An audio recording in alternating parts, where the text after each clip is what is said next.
And I'm going to call this meeting to order. And so due to the governor's statewide disaster declaration relating to the COVID-19 pandemic and current public health guidelines for social distancing, I've determined that it's not prudent for the members of the village board or staff to convene in person for tonight's meeting. Therefore, the members of the village board are attending this meeting via video conference, those same conditions requiring barring access to the public for in-person attendance. In light of those limitations, the public is invited to attend and listen to the meeting through the Zoom platform or by phone, as indicated in the meeting agenda. To comply with the Open Meetings Act requirements for virtual meetings, tonight's meeting is being recorded. And if I could ask Amy, if you could take attendance and make sure everyone can be heard, that would be appreciated. Trustee Borowski, can you hear me? Yes, I'm here. Good evening. Thank you. And Trustee Kritzmeyer, can you hear me? Yes, I can. I'll be visible shortly. Okay, not to me. And Trustee O'Reilly, can you hear me? I can hear you. Thank you. Trustee Nora, can you hear me? Yes, I can. Thank you. Excellent. And Trustee O'Connor, can you hear me? Sure can. Excellent. And Trustee Micho? Yes, I can hear you. Can you hear me? I can. Thank you. Great. Thank you, Amy. If Mhm. we could say the Pledge of Allegiance, that would be appreciated. We'll do our best to say it in unison. I pledge allegiance Allegiance flag to the flag of the United States of United America, States of America, To the to Republic. the republic the republic For for which it stands, stands, God, One nation, one nation, God, under God, indivisible, indivisible, with indivisible, liberty and justice with liberty for all. and justice for all. All right, thank you. The first item on the agenda is the homeowners association's visitors. Is there somebody here from Marden Lakes, Ron Kingsley? Or Victorian Oaks, Carol Levine? I'm here. Hey, Carol, do you have anything for us? No, just thank you for inviting me. We're glad you're here. I wish we were in person. Me too. Soon. Soon, right. Yeah, absolutely. Good. Well, you're welcome to stay and listen. And, if you have something you want to share later, please let us know. All right. Thank you very much. Thanks for being here. I don't believe tonight we have anyone from the sheriff department here. Sergeant Ryan Amber, are you here? Or anyone from the fire departments, such as Walt Lovelady, by any chance? All right. If not, we're just going to keep moving right along. What I didn't see tonight is normally, because the next two items on the agenda are consideration of an ordinance or special events permit application for the half marathon, and then there's one, the Prairie State Half Marathon, and there's one for the Turkey Trot.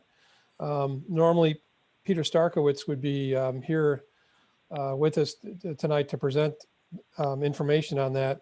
I guess I'll open it up to the board. Do you have any comments? We have two applications in front of us, one for the Prairie State Half Marathon on 10/2, and the other one is for the Turkey Trot on 11/25.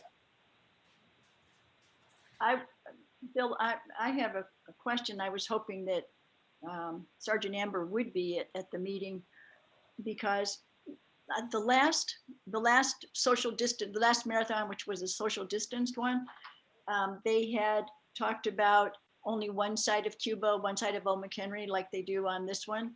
And I thought that was frowned upon, and therefore they didn't do that, or do I have the facts wrong on that? Do you remember, anybody?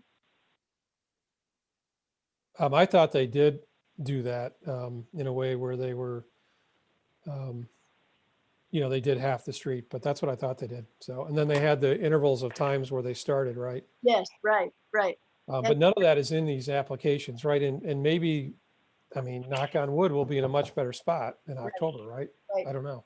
Yeah, I couldn't remember exactly what happened with the traffic still being able to drive on one side of where the runners were. So, I think we should table this until he's present.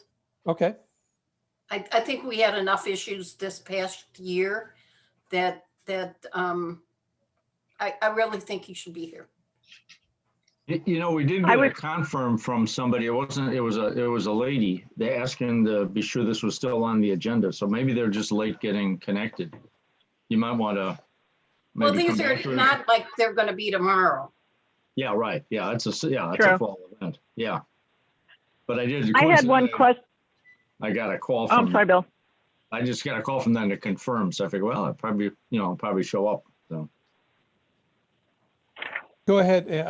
Ann, you said you had a question. I think I know what it is too. I just had one question that I had shared with Bill, and I think Denise was going to try and dog it down, which is that we've seen several of these where they say we're part of the proceeds go to current charities. I would just like to understand which ones and kind of, let us know how that went. Which ones did receive it and in what amounts? That was all. And I did, Not trying to well, to I'm pick- sorry, Ann, I was just going to say, I did send off an email to Peter, so hopefully we'll get an answer to that question tomorrow. And to Thank you. to piggyback off of that question, runners have told me that the monies that go to charity are the monies that the sponsors ask the runners to contribute at the end of the race. Hmm.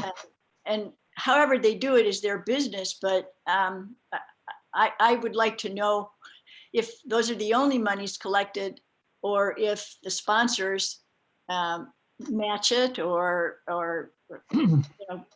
make it equal a certain number or how that works.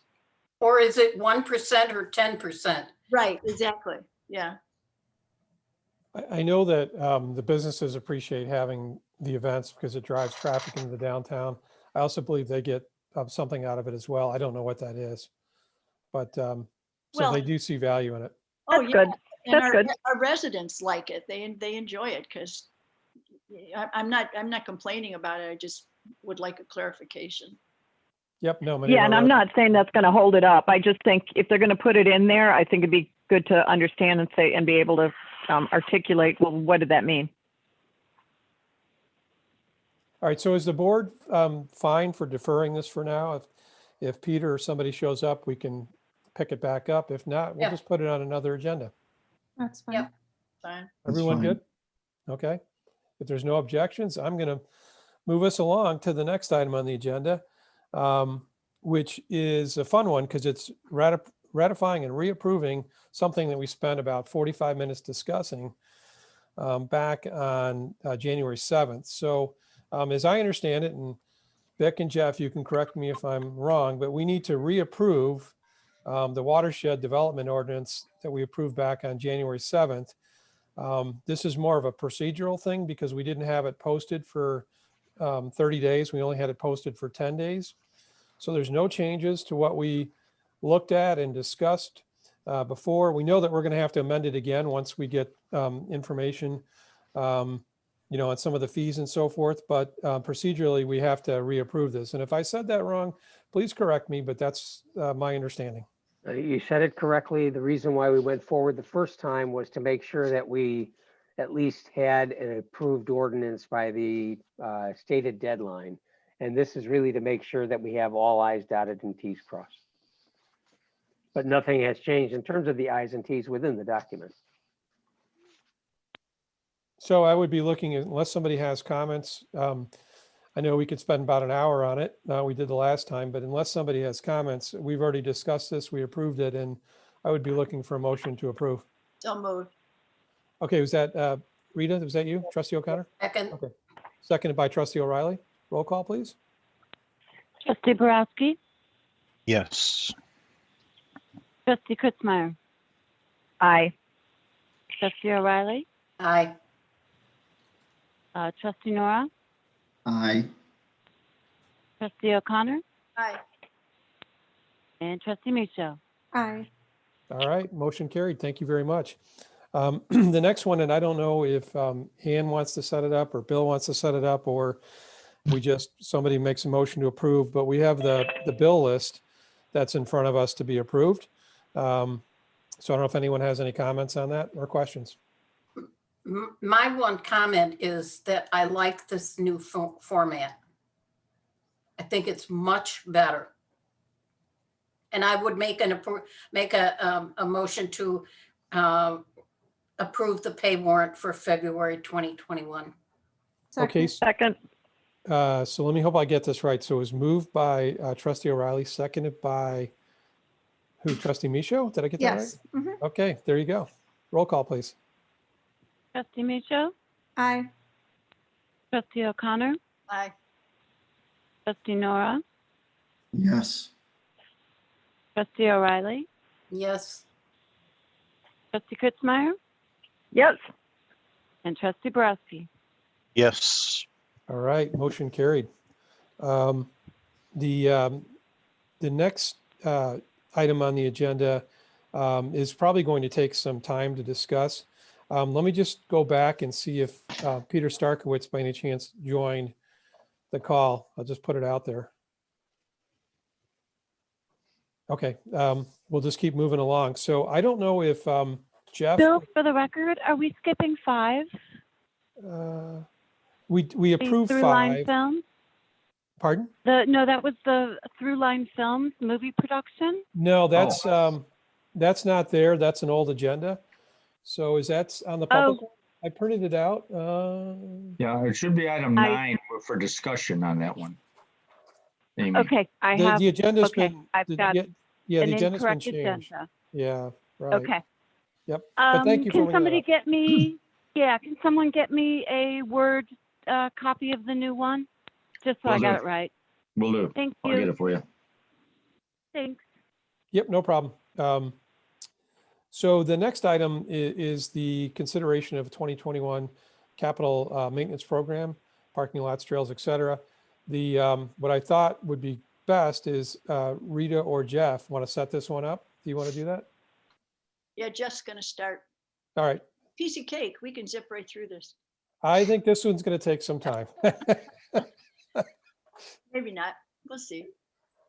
All right, not a problem, not a problem. So we had previously talked about the village's projects for 2021 and the capital projects. So we put together a memo that kind of kicked off the capital projects, coupled with a spreadsheet that's in the board packet, is the first part of the memorandum. And the second part of the memorandum is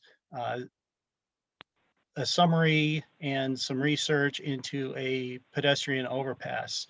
So what I want to do is talk through the spreadsheet and then go on to the pedestrian overpass, if that's okay. Please The proceed. Yep. village 2021 capital projects, the spreadsheet in front of you has 4 projects on it. It's got North Kruger Road, the Robert Parker Coffin Road pathway, the Stemple parking lot resurfacing, and the 2021 road maintenance program. The spreadsheet is ordered from top to bottom with those 4 projects, from the committed projects, which is North Kruger Road, and also the pathway from Archer to Route 83, since it's tied to a grant from the IDNR that expires February of 2022. And then the third project going down is the Stemple parking lot. And that one is higher on the list, tied to the state funding, if we get that, not so much if, but when. And then the last one is the 2021 road maintenance program. We had briefly touched on that at a previous board meeting, which that project includes Oak Grove Drive and Oak Grove Circle. So North Kruger Road is committed. That's on schedule for the March 5th state letting. And the village, all in total of that project, with a construction contingency, is $639,000.87. Now that project is funded from capital funds, so you won't see a MFT expenditure or a grant expenditure of that.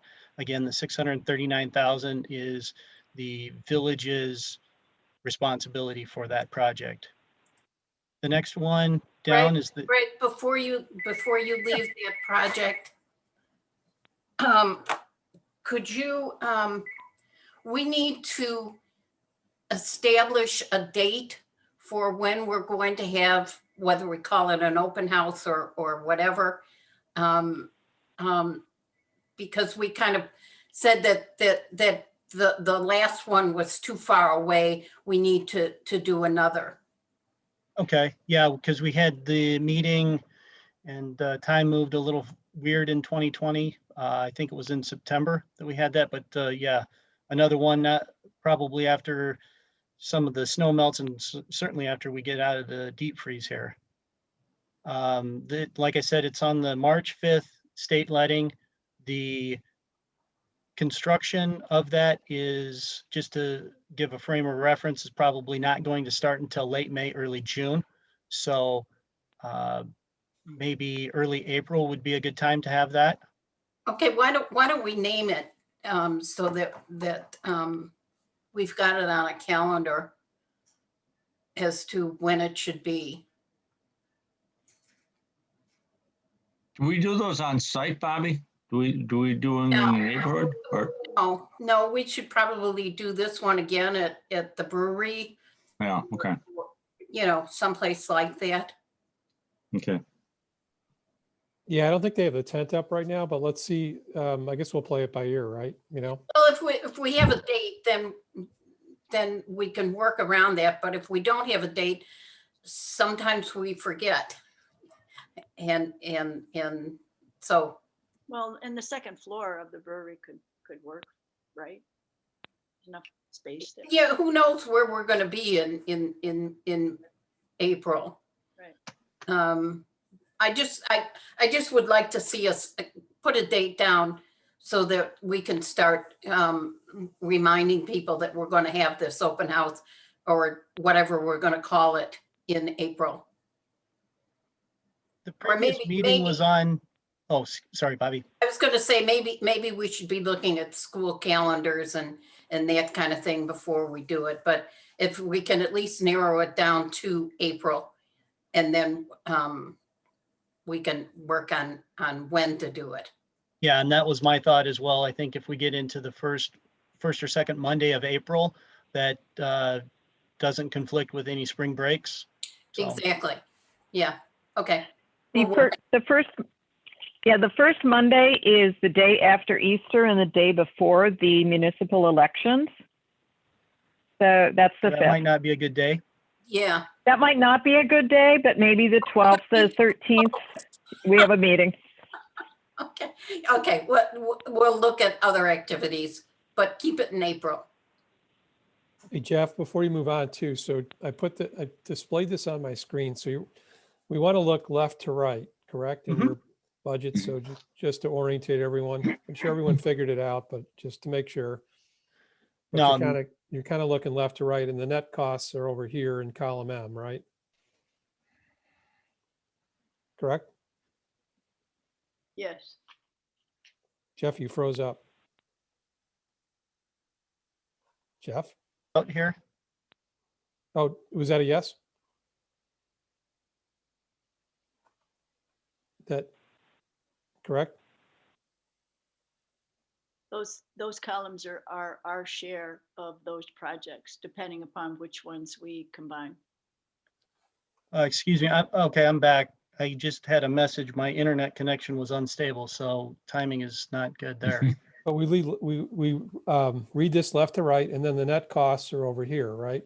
Correct. Yep. Okay, that's what I was trying to do. And then, as you go down, you're going to see this is what it is, right, for these things.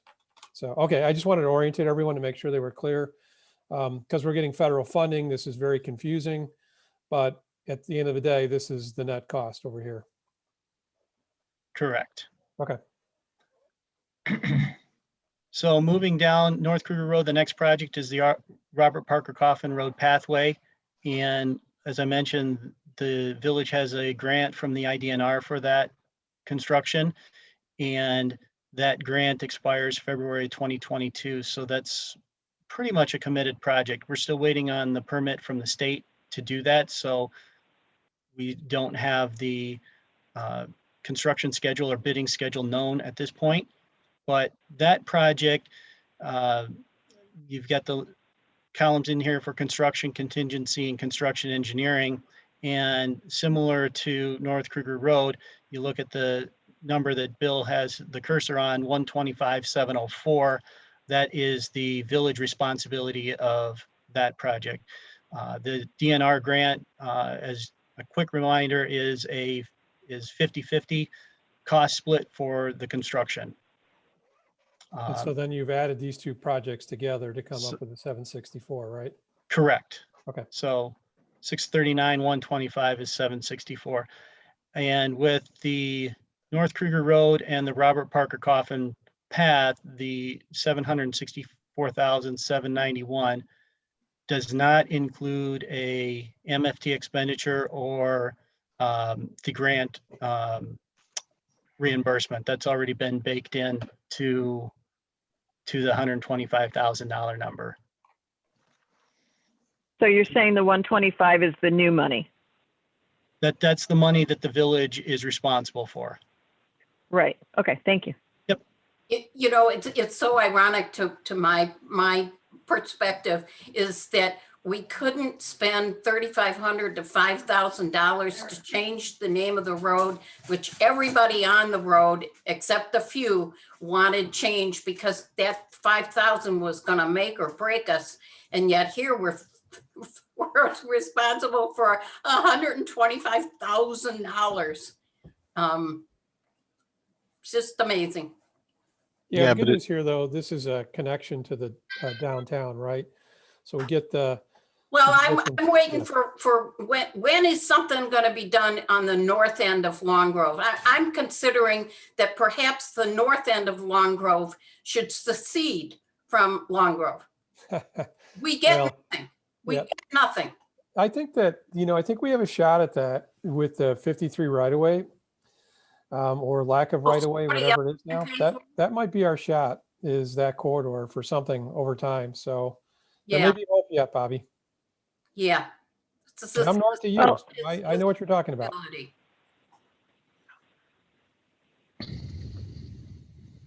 Okay, the next project building on Kruger and Robert Parker Coffin would be the Stemple parking lot. We had talked about this project last year and got a lot of discussion after the state informed the village that they were going to get a $200,000 grant for the project. If you remember last year, we talked about milling and resurfacing that parking lot, which is a full depth asphalt resurfacing to a depth of 5 inches to give a service life of 20 plus years on that. And that parking lot is divided into 3 ownerships: the village portion, Long Grove Investments, and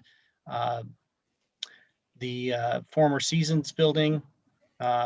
The ownership of that, I don't know if it's technically Midwest Capital at this point, but I believe so. What's that? Have any talks continued with any of them? I had a brief, when I had talked to Mike Oakham the other day, I had a brief conversation with him, but I have to sync back up with Marcia Forsyth now that we know that we have the funding. So I have not talked to Marcia in a little bit. So Mike being the owner of the Seasons now on that property, which is a good chunk of the parking lot. He's not the one I'm concerned about. Yeah, no, I know. I will follow up. I have it actually on a sticky here to do, and all the other things I was doing this week, I didn't get to it. So I will do it. So there's separate lines for the village ownership and the 2 private owners. All of the construction, the contingency, the construction and engineering, all in the project to mill and resurface and the full depth reconstruction to 5 inches is $429,751. Now that cost is primarily based on the bids that we received last year to do this work. Those bids have expired. So when that project bid schedule becomes known, we'll have to rebid that and get fresh numbers from a contractor. but that's what the basis of the construction costs were. So moving to the right, the But yeah, did you have the grant's not factored into this though? so the grant for this one, Oh, if you okay. get the 1.9, that's the 200,000 reimbursement. Oh, down here it is. Okay, got Yep. it. Yeah, that's just below. All right, Now- so it brings this number down. Okay. And So Stemple, Jeff, the Stemple money in this number is the 429,751, correct? It's not the 246,630. Which is the villages, which is I-18. Correct. I put the entire 429,751 in there. Thank you, Chris. Why is that, Jeff? Why not just, are we sure that we're gonna have to pay for this whole thing, or are we just not counting on that private contribution at all, or? So I put everything in there, not assuming anything as far as who's paying for what and Okay. what contributions they are, but it's kind of the all-in number. Thank you. So the 1.194 number to the right in gray there is the village cost for North Kruger, Robert Parker Coffin, and Stemple. And if you go down, there's the grant reimbursement of 200,000 to put the final village cost at 994,542 for those three projects combined. In the last project on the list is the 2021 road maintenance program, Oak Grove Drive and Oak Grove Circle. Putting all of the costs together for that, construction engineering all in, is $755,331. When does that go out for bid?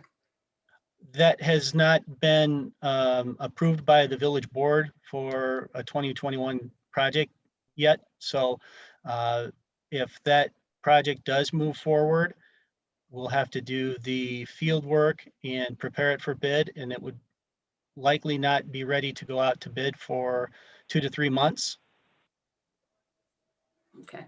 And So I would encourage everybody to drive that community.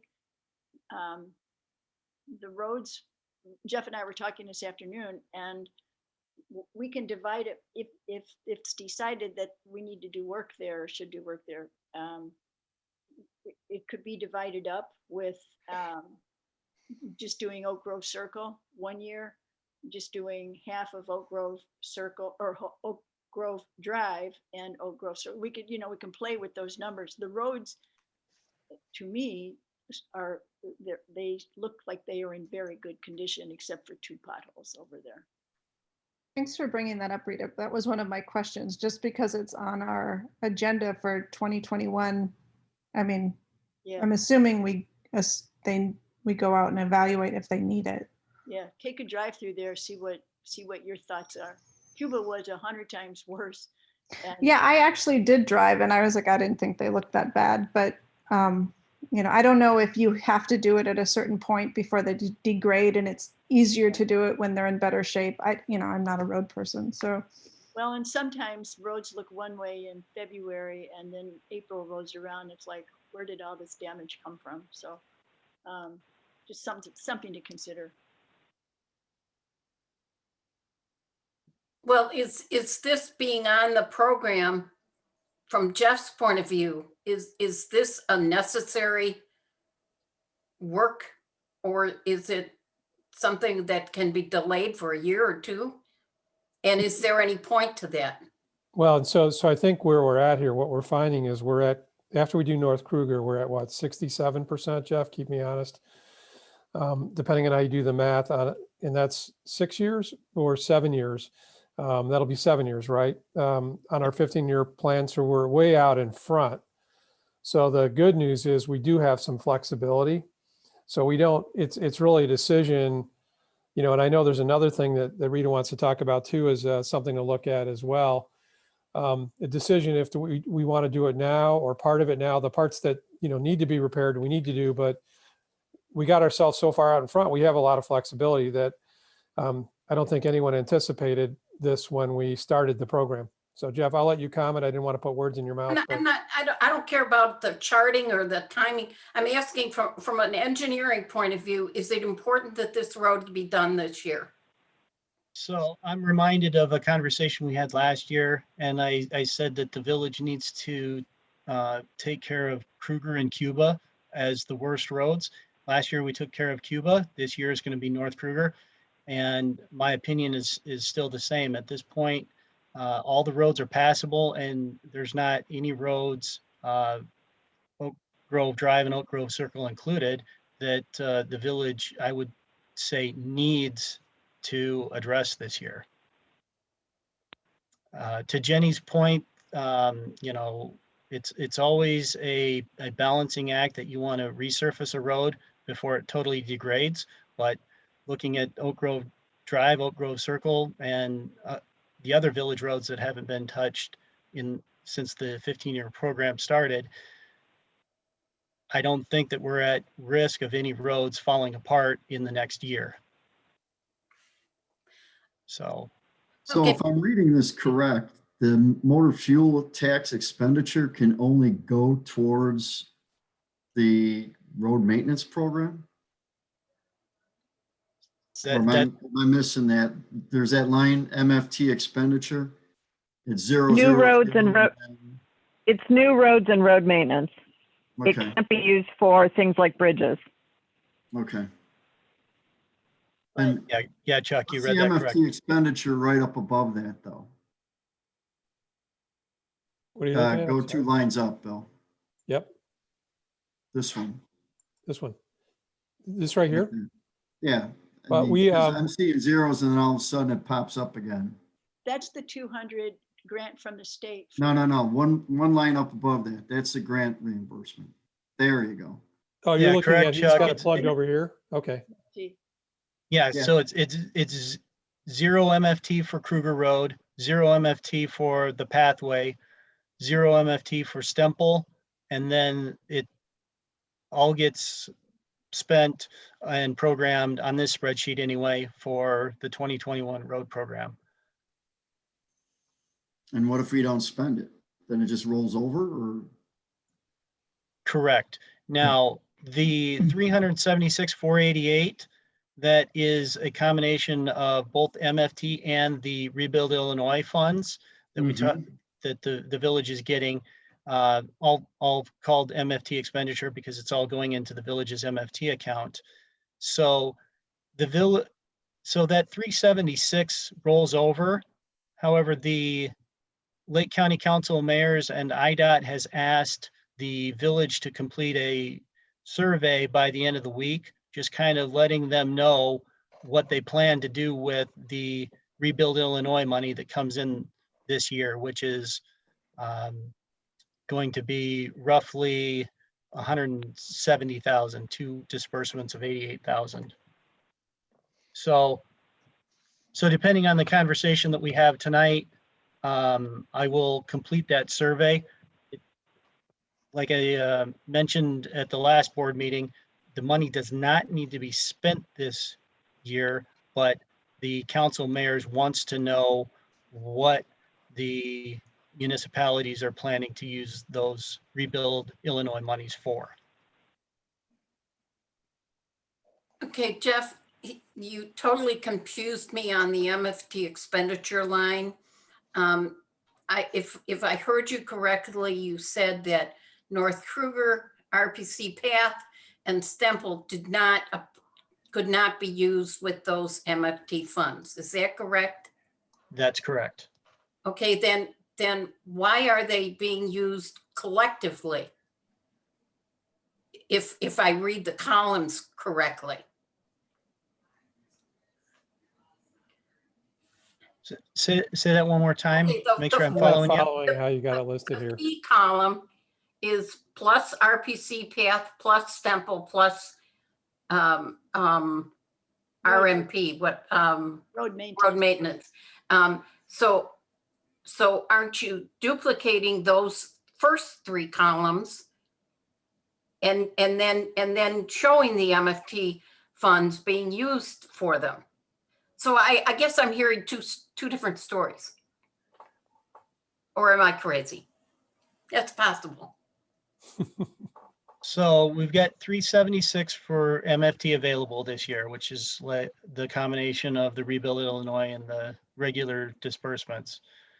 Starting with the first column for Kruger Road, the MFT expenditure column is 0, and then what's highlighted is what it would remain in the account. So as we're not spending any, there's still 376 in there. And that's true for Kruger, the Pathway, and then Stemple. So it doesn't become eligible until you get to the far right-hand column, and that's where then it says we will spend it. Right, there's stipulations on what MFT money can be used for.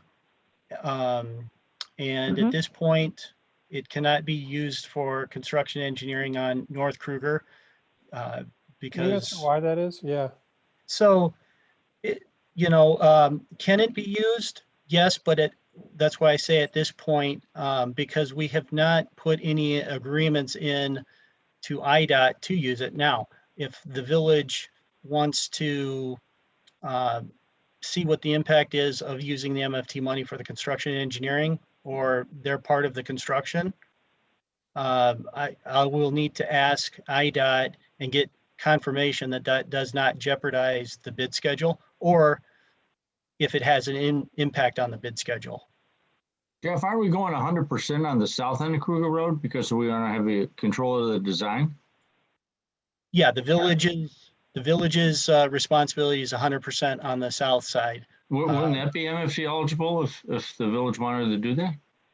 So it would be MFT eligible, but we have not told the village or the state that that's what we want to do. So I would need to work through that agreement process with them and ask them if that has any impact on the bidding schedule. Okay, so there's a chance we could mess up the project this year. You've got a deal worked out with the state right now, the way you've got it presented here. The way that it's presented, yeah, all the paperwork that has been delivered to the state, the village's expenditure paid by local capital funds. Okay.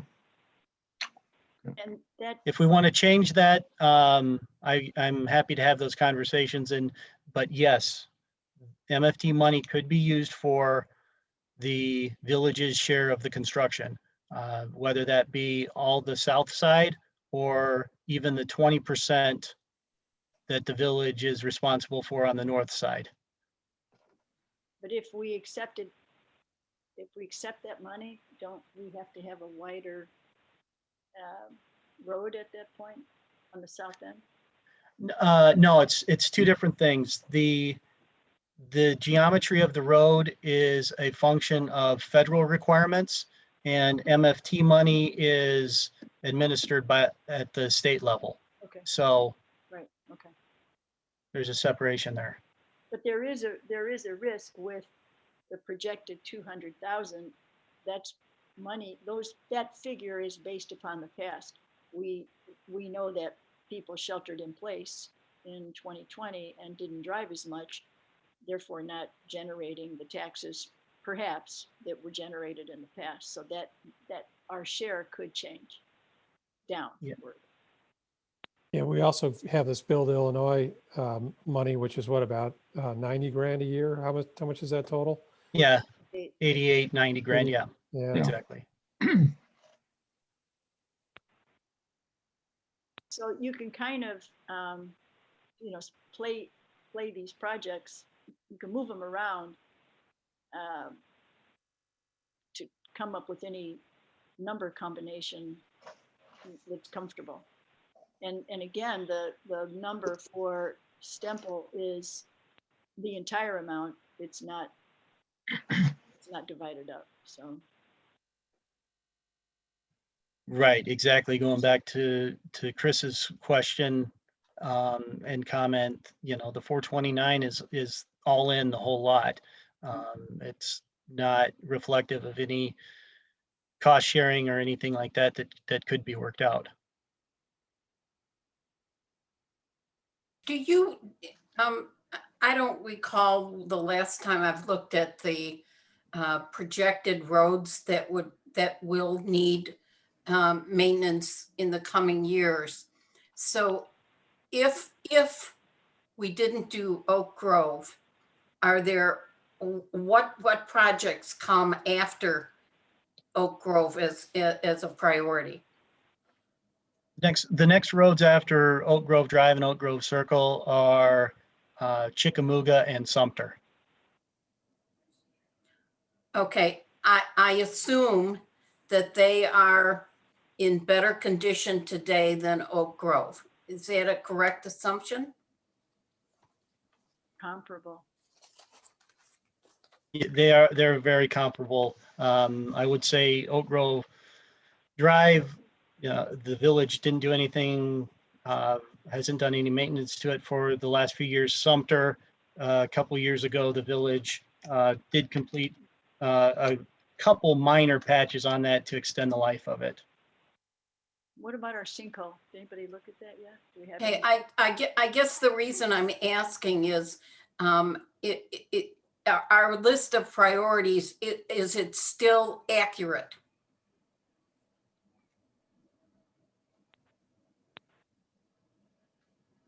Do you know what I mean? I mean, should Sumter be up ahead of Oak Grove? Do we evaluate these every year? Or does, once you get in position, that position remains? Sumter was due last year, I think, and it got bumped. So Yeah, we bumped it. I don't think there's such a thing as it remaining once it's in position. Okay, so we evaluate them every year? Good question.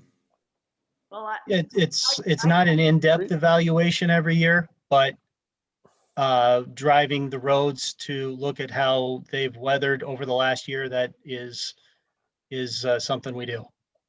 Okay. Rita, you had a comment. You've been trying to make one, so. no, it's just, those are good questions. I drive the roads all the time with an eye to what shape are the roads in.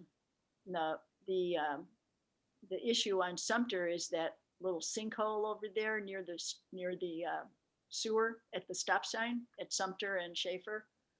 But otherwise, Sumter, the condition would be comparable to what Oak Grove Drive and Circle are. So let me, not to muddy this, but there was, we did a pavement study back in 2015, and it's a document like this, right? And what we've been doing is following that.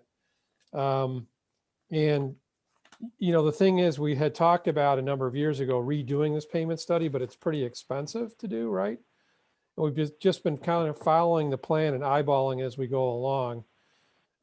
That's probably no different than the way most HOA presidents do their roads too. They kind of look at them each year and, as you go along and decide what to do next. So Jeff, I mean, are we at a point where we want to do this, or do we just continue doing it the way we're doing it, to Bobby's point? So. I think that as long as we look at them every year and have the flexibility to move the roads around like we had been doing, I think that's a good plan. And it's much like what other communities that we represent do.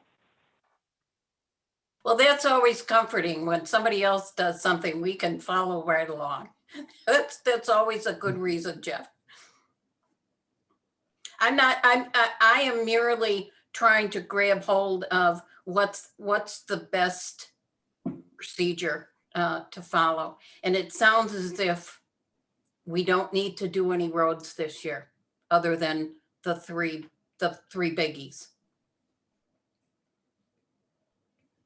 Well, which three? We're committed. We're committed. Stemple and the friggin' Pathway and North Kruger. Well, the only reason we got the money for the Pathway is because it's. Well, no, we've still got 125,000. That's a big number. So I'm fine with those three, but it just seems like there's no compelling reason to go forward with any other roads, assuming that we do the spot maintenance if required. Well, let's go around the horn and see what everyone thinks right now at this point. Jeff, is this a good spot, or Rita, a good spot to go around the horn? See what people think? I guess that's a yes, or you froze up? Can you not hear me? No, I can't. Go ahead, Rita. No, it's fine with me. Okay, fine with you. Yeah, about- sure, sure. I'd like to hear what people think. Okay, yeah, let's go around the horn then. Bobby, we got your thoughts. Chuck, what about you? I agree with Bobby. I don't see a real need to do Oak Grove Drive and Oak Grove Circle this year. But I would say that I'm not a big fan of picking up 100% of Stemple. We need to get a buy-in from the other owners. All right, thanks for that. Chris? I would tend to agree with what Chuck just said. I'm not really a big fan of accelerating the road maintenance program for the sake of accelerating it to pat ourselves on the back to say we've done a great job of accelerating it, because 12 years from now, all the roads are going to fail at once. And that creates a bigger problem. So I think sticking to the schedule, I think, is important. So if Oak Grove doesn't really need it right now, I think we delay it a bit. I agree with Chuck. We need to understand what our total buy-in is on Stemple, and we need to get resolution on the other two pieces so that we know what we're actually contemplating. Because 429 is a whole bunch different than 200,000. And I don't know if I'd use the word frigging on the pathway, but if most of it's getting paid for, I think we'd support that. Hey, Chris, so, but we're getting a $200,000 grant. I right? understand. I understand. good. Just That's why I making said I wouldn't use the word frigging. I think our expenditure on that of 125,000 is probably a good investment. Oh, but we also have a grant for the Stemple parking lot too. Yeah, the 200 is for Stemple. We have And that grant. I'd rather only have to pay 46 than 229. Right. I agree. All right, well, that's one I'm not going to poke at a whole lot, but right now, but that we'll come back to that one. Yeah, something to discuss further. Yeah, you got One it. thing I want to just throw out there with everything that's going on, there's a really good probability that petroleum prices are going to go through the roof, which might impact asphalt. Although Jeff can probably tell us better if, like, should we do it now while asphalt's still reasonably priced? All right, Jeff, you want to respond to that really quick before we move on? Well, what I would say to that is the pricing for asphalt is pretty much locked in for the next 6 months, regardless of what the oil prices do. Contractors will start revising their pricing if need be in July-ish of this year. Okay, thank you. Hey, Chris, we already got your opinion. Ann? I agree. Can you hear me, Al? We can. Okay, I agree. I think that we can take a pause on the road maintenance program with Oak Grove. I think that Stemple is important to figure out a resolution for. I think it's in terrible shape, but I agree that we're not the only owners and we should rectify that. I also think we should take some of this, figure out a way to create an actual pathway plan so we can start moving towards that, and something that would clearly include the north half of the village too. All right, thank you for that feedback. Let's see, Jenny? I agree. I don't want to repave roads we don't need to. I also agree with Chris. I don't want to end up with having to repave all of the roads. So I think we constantly have to evaluate, but it sounds like we're doing that. I'm essentially, I agree with what Ann said. I would love to, to put together a pathway program and get some, not neglect the North Long Grove folks. And, yes, I think that the cost sharing of Stemple is important. So I think I'm in agreement with pretty much everybody. Thank you. Rita? well, we're committed on Kruger, and we can let the pathway go if everybody feels that it, it's not valuable.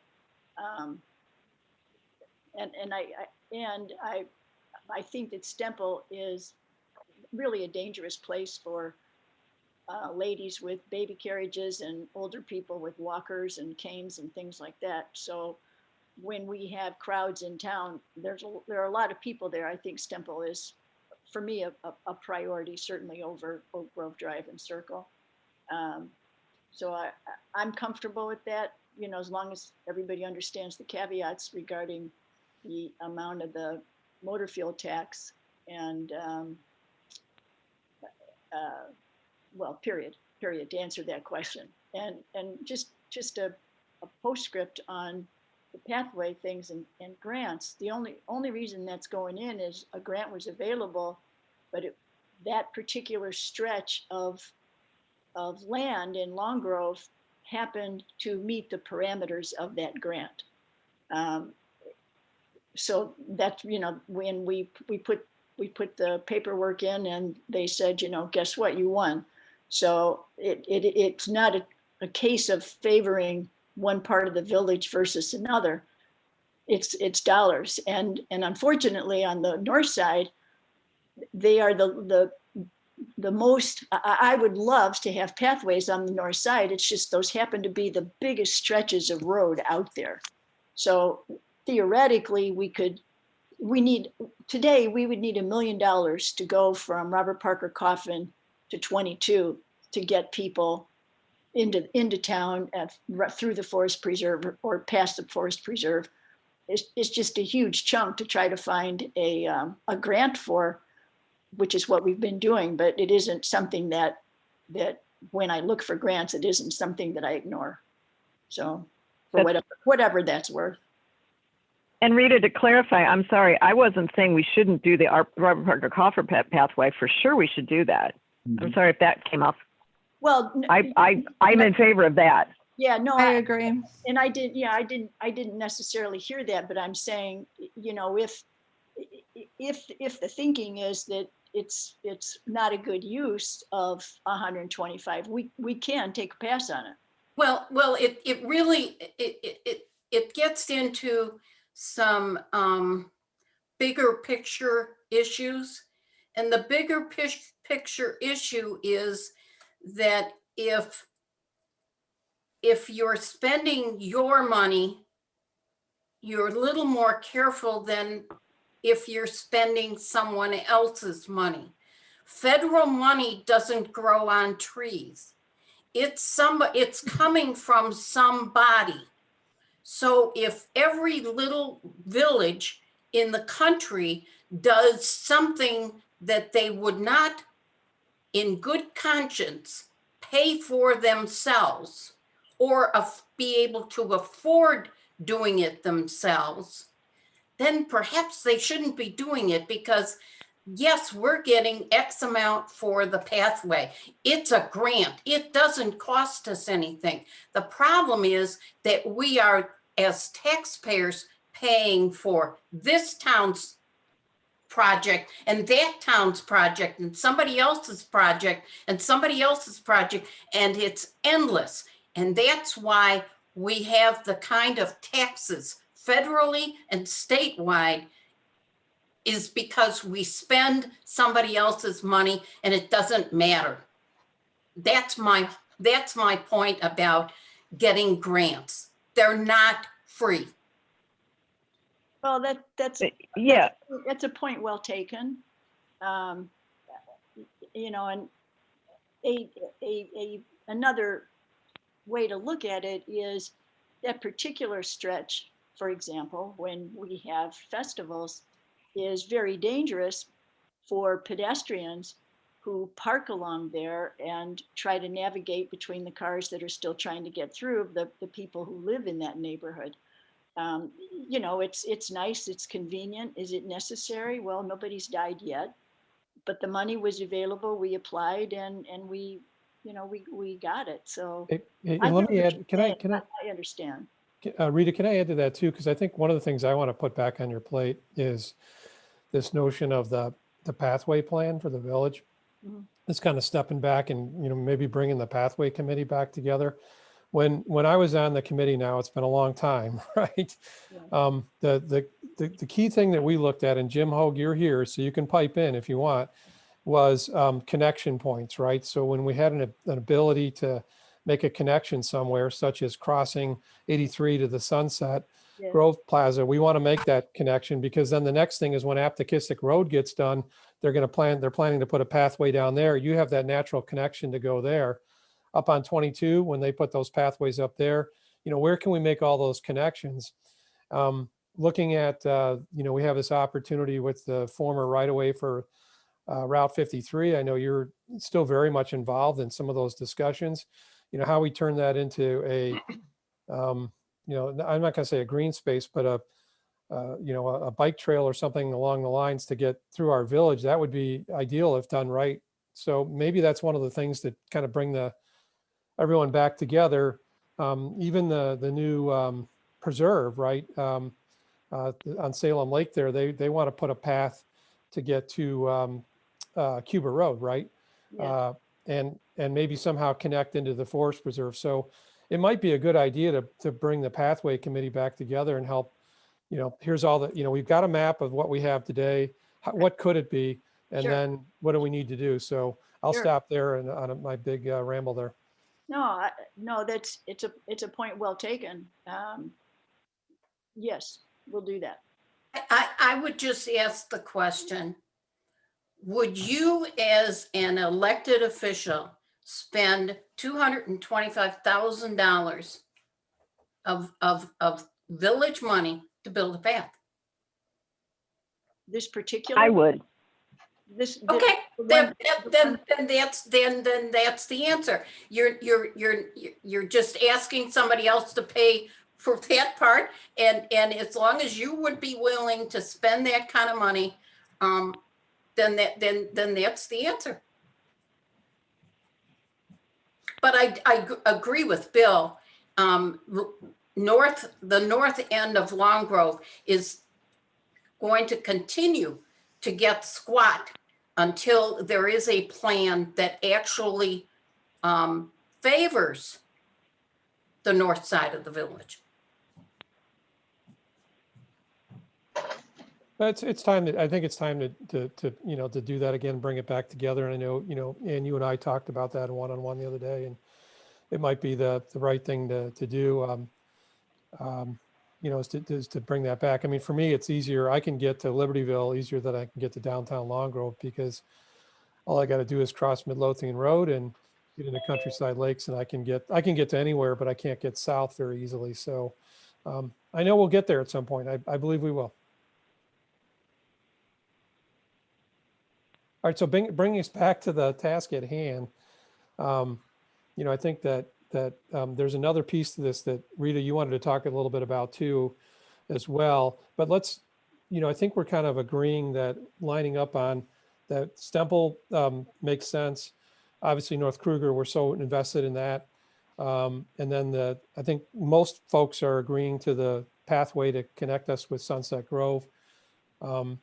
But I know you want to talk a little bit further about some other options, right, Rita, for the future?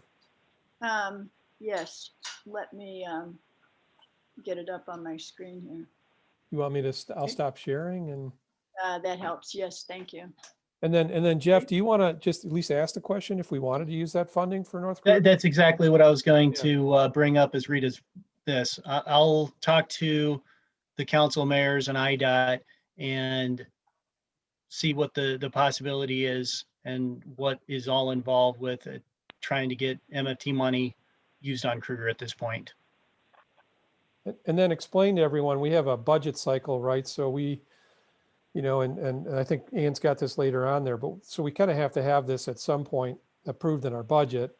Budgets can be changed, but we have or Bill, tell us you have another month to get this on? Yeah, I mean, we're in development right now. The budget team and Denise and myself have met. We're meeting again this week informally and then formally the following week. So our goal is to have get this to the village board no later than the first meeting in March so that we can have the public hearing on the budget at our second meeting in March and consider the budget for adoption. So we're on deadline right now to organize everything. So this direction in the conversation is really healthy for us because it focuses and clarifies what our primary efforts are going to be with regard to capital planning. And I think it's a good, I think it's a good plan what you have. I think it's a, there's a global initiative, I think, on this bike path system that's important to evaluate and look at. Connection points, Bill, I think are really is a good basis to put these trail systems together. But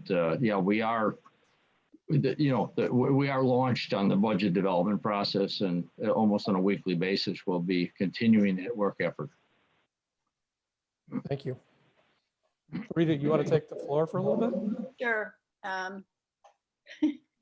Yeah, this is probably not a real good time for this, given the discussion that just took place. But I just wanted to present this to the board for conceptual consideration. No monies, at this point in time. But it seems that we could become the village of bridges. For creating more of a community feel, more of an ability for children and adults as well to easily bike or walk through different parts of the town and from other communities as well. So Jeff did some preliminaries for us on the possibility of bridges. And at this point in time, we are looking at a pedestrian-only bridge that would connect Robert Parker Coffin and Sunset Grove across 83, and potentially a bridge across Old 53 between Schaefer and Country Club Estates and the Schaefer Road that runs right along the backside of the church property. The Montessori school as well, I think, is there.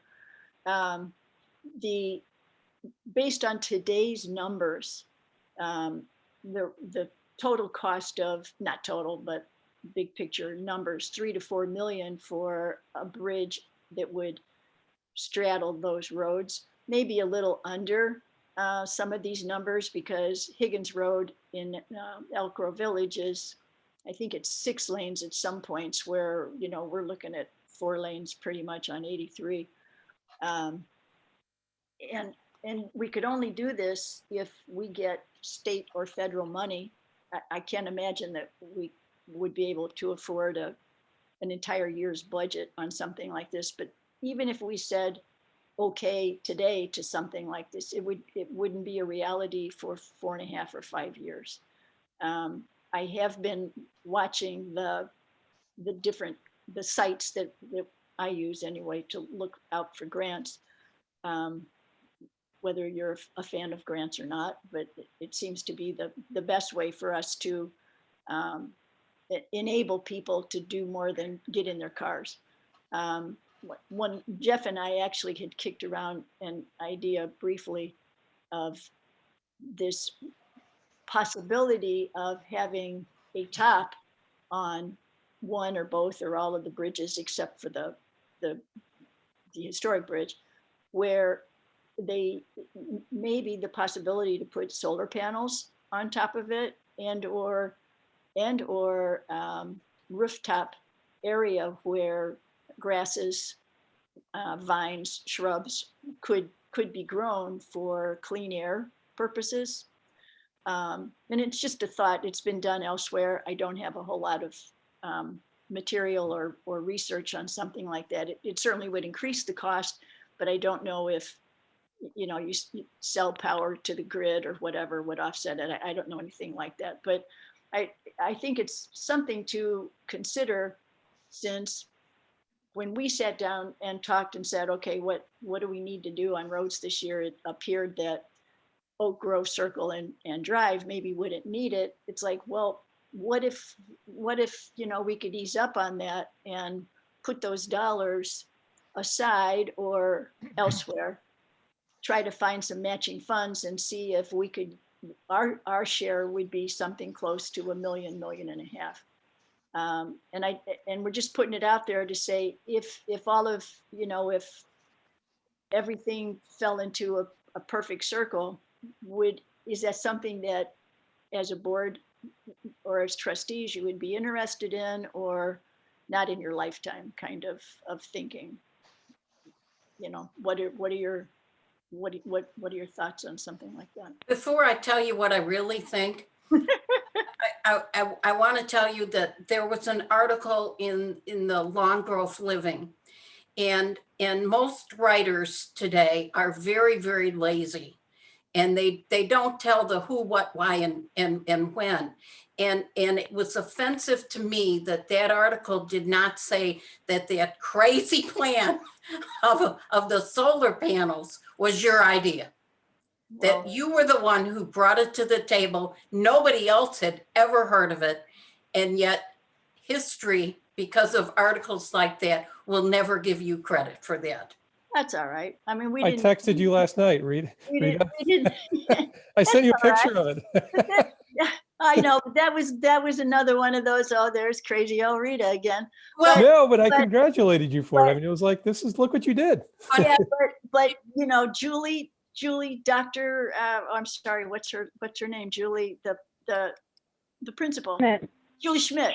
Dr. Schmidt. Yeah, Dr. Schmidt. She followed through on it. And she promised us 9 panels, and look at how pretty that turns out. It's just. But she wouldn't have gotten the project if you had not suggested that and everybody agreed with it. And so we went forward. So my point is that historically, that little nugget of information is going to get lost.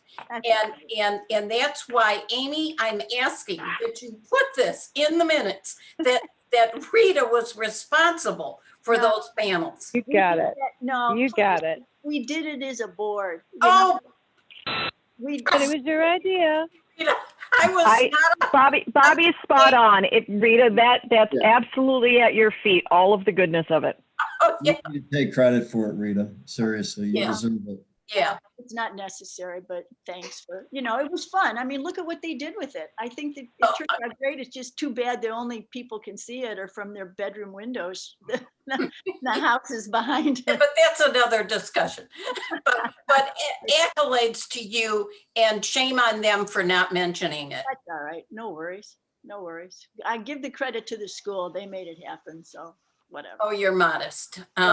So now hit me with now the good Oh, news. no. Now tell me what you really think. When I read this proposal, I thought, I'll bet we could have a limousine parked at that corner 24/7, 365 days a year to take people across the road for that amount of money. Well, and yet they could also go off and do other jobs too, but somebody would always be there to escort people across the street. This is, Rita, you've come up with some doozies. This one is the best. And so I will ask you, would you, as an elected official of this board, provide $4 million, $3 million of taxpayer money to do a bridge? if we had it, absolutely. Okay. Because to me, the benefit is you provide safe passage for children, moms, older people. It's a bridge. You know, you bring bridges bring people and things together. I think it would enhance the value of the South 15. I think it would allow the children who live east of us and west of us access to areas that they don't. You know what? I would never be able to use that bridge.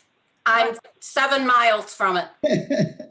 Well, I'll give you a limo ride from your house to But the. let me turn this another way. So, okay, so we have this idea.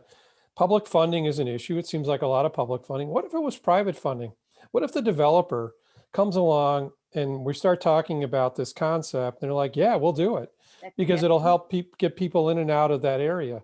So it may not back to the solar panel, to compliments that we provided you, there may be another angle on this over time. Right now, it may not be the right thing to do. Right. But if we talk through the idea a little bit, as a developer comes in there and things like that, maybe it could actually happen. I don't know. I just think I wouldn't spend the money right now, but I think the idea of having that connection, it is not just transportation, to your limo comment, Bobby, although I understand the humor on it. It's the connection. It's the idea of trying to be open. And if we're going to be the lungs of Lake County, which I think was a phrase from someplace, the idea that we allow ways to get between here and there without motors. I don't know if you're aware, like my son found a pathway. There's a part of Long Grove that's out east on Aptekissick. You actually could connect little bits of pathways all the way from the east with a little bit of information and effort. I made Rita walk it with me one point. There's parts in private land. You could connect all the way there. And I think this idea of like having a comprehensive pathway plan to connect those areas, I will tell you, it's not just the transportation, it's the joy of having a little kid being able to go from A to Ma and Pa's candy store, or from downtown up Old McHenry to the Forest Preserve. I think there's value there. I think this is a conceptual conversation because of the budget right now, but I think that having that vision is a good one. I candidly think that we should be trying to do something to connect over busy Old 53. I think that's really treacherous too. And I also for sure think we need to connect the north part. Okay. I don't know if that was at all intelligible. Bridge, a 7-mile bridge to my house. And God knows how long it is to Bill's house. Would it be 10 miles? Yeah, but Bill. Bill's, we need a little Christmas train to see all those amazing Christmas decorations in his neighborhood. But well, you know what? I would love to be all things to all people. I love babies. I love children. I love dogs. I love horses. I love old people, young people, mid-range people. I love everything. But you know what? Everybody has to function with a purse and a checkbook. And this would be malpractice to even consider this town spending this kind of money for something that would affect a minority of the village. Okay, anybody else?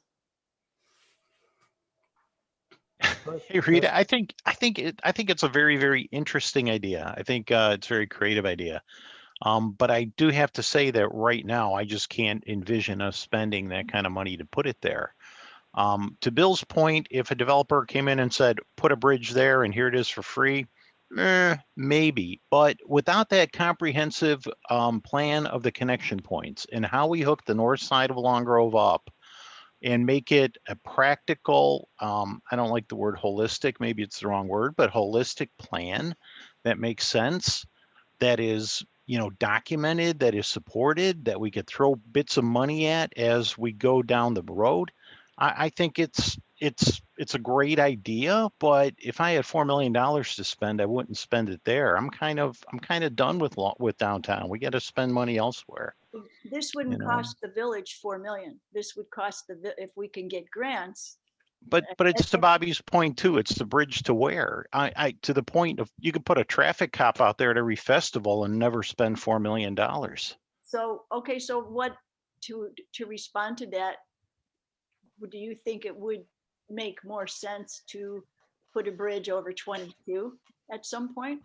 Not without a whole plan of how we're going to connect it all up, Rita. That's really what the missing link is. How are we going to connect this thing up? How does, like I think about Diamond Lake Road, man, that's a speedway.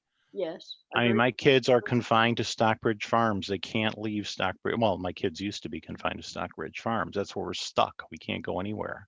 Right. So we're talking about connecting here and all over, but we're connecting to nowhere, right? Well, and see, I hear you, and those very salient points.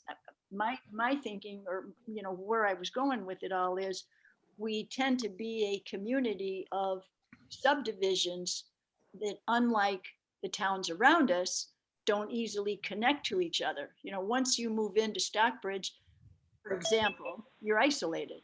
You know, if you live in Country Club Estates, you know, kids, there's a lot of room for running, there's room for biking, there's room for walking, you know, you can connect to a lot of places. Not all of them safely, but if community building, you know, and it's kind of what in my mind started this is, I don't know that our residents have a sense of community like some other towns do. You know, Barrington is big on community. Arlington Heights is big on community. And I'm not saying we need to be like them. I'm just saying that maybe it's a town that attracts people who couldn't care less and they like their privacy, and okay, fine, you know, that's fine. But I hear people saying, I can't get from here to there. How come I can't put my kid in a stroller and do XYZ? How come my son can't go visit his friend by biking to it? Well, because you moved into Long Grove. So that's kind of where in my mind this started. And I'm not trying to sell it. I really am just, I appreciate the input. I think it's a great idea. I really do. I think if we had, you know, bridges in multiple places and pathway connections in multiple places where it made sense, and we had that comprehensive plan, then heck yeah, let's start putting money into it for sure. But, you know, just a bridge over the road. I mean, at $4 million, really, I'd put a traffic cop there every festival and never spend $4 million in my lifetime. Okay. I would love to see paths down 83, all the way up to, well, you may not know that Long Grove goes as far as almost to Route 45. Correct. It would be lovely to have paths along that road, and that would serve far more people, and then cut over through the parkland and hook up to Diamond Lake Road and have a path along Diamond Lake Road, and then you could go down Indian Creek and put a path there to Creekside, and sure. Yeah. there you got me. You know, we got other issues to think about too. We still have Schaefer Checker where we have a school bus issue. I mean, I'd rather put a sidewalk pathway through there to kind of alleviate that problem. That's a real issue down there too. You know, I mean, I can put a traffic cop on 83. I can't really put a traffic cop on Schaefer Checker every morning. Right. Yeah, you know, and I just want to mention something on that. I forgot to bring that up, Jeff. You were going to look at maybe what something like that would cost, at least a choker or something on Checker. So we don't have that either. That might not be a real big expense or not either. But I forgot to bring that up. So Yeah, we're sorry. talking about that tonight, right? Or is that now at this time we were going to talk about it? Yeah, Jeff, you're muted. I can't hear you. So. Wait, can we go back to I just want to ask one question. Oh, please do. Rita, was your question on the bridge really a practical about this should be a project, or was it more about vision? Because I think I'm taking it as a vision question, and that's the one that interests me. I think absolutely we have to do the road project stuff, but as a vision, you know, if that's what we want, because to me, it's not about the transportation. It's about a vision of healthy living. I will say, small point, the town I grew up in, they have an agreement with Health East where they sold the naming rights to their athletic fields for $1.8 million because of the branding affinity for healthy and active living. Yep. The idea of having non-motorized transportation might, again, there's a difference of having a vision and seeking it or having it fall in your lap. So I just asking Rita you to clarify, because I heard one and I'm not sure if that was what you intended. Well, yes, it is part of, it's a big part of my vision anyway, of where I see if you take Robert Parker Coffin all the way to its western end, to me, that is probably some of the most beautiful property in the village. And it represents old Long Grove. And very few people have a chance to enjoy it, appreciate it. And I'm not saying to put a road through there. What I'm saying is, if we did something that was an old town, new town kind of concept, like you see in Europe, and given our need for sales tax revenues, which I think this would certainly encourage a lot more people coming in and spending their monies than not, without having to put in a village tax. If it's going to take 4 to 5 years, if we don't start talking and or planning now, it's going to be 7, 8, or 10 years. So yeah, it's part of a vision. And what set it off was, okay, so if we can save $750,000 by not doing Oak Grove this year, maybe we're almost there to needing $1.5 million if we could get a grant for the rest.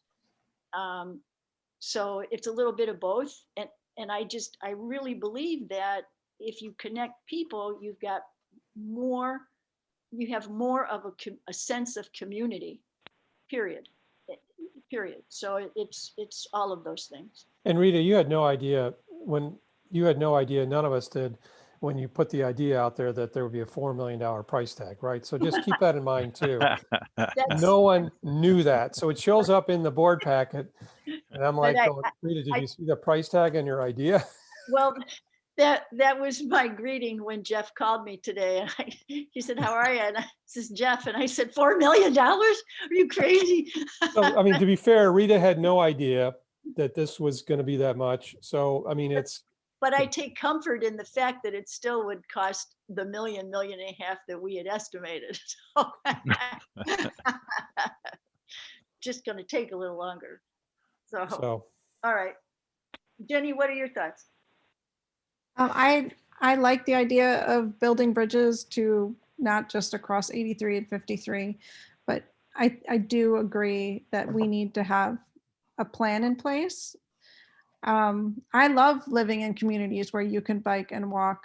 And I'm just going to say this, and I think Amy can relate to it. I take my life into my hands just walking from the end of my driveway at Robert Parker Coffin to get to the bridge, because people fly off Robert Parker Coffin Road at 45 miles per hour and there's no shoulder there. Right. So, I mean, this is a huge project. I love it. I think we should have a vision. I talk to so many people that are constantly trying to connect to downtown and, from North Long Grove.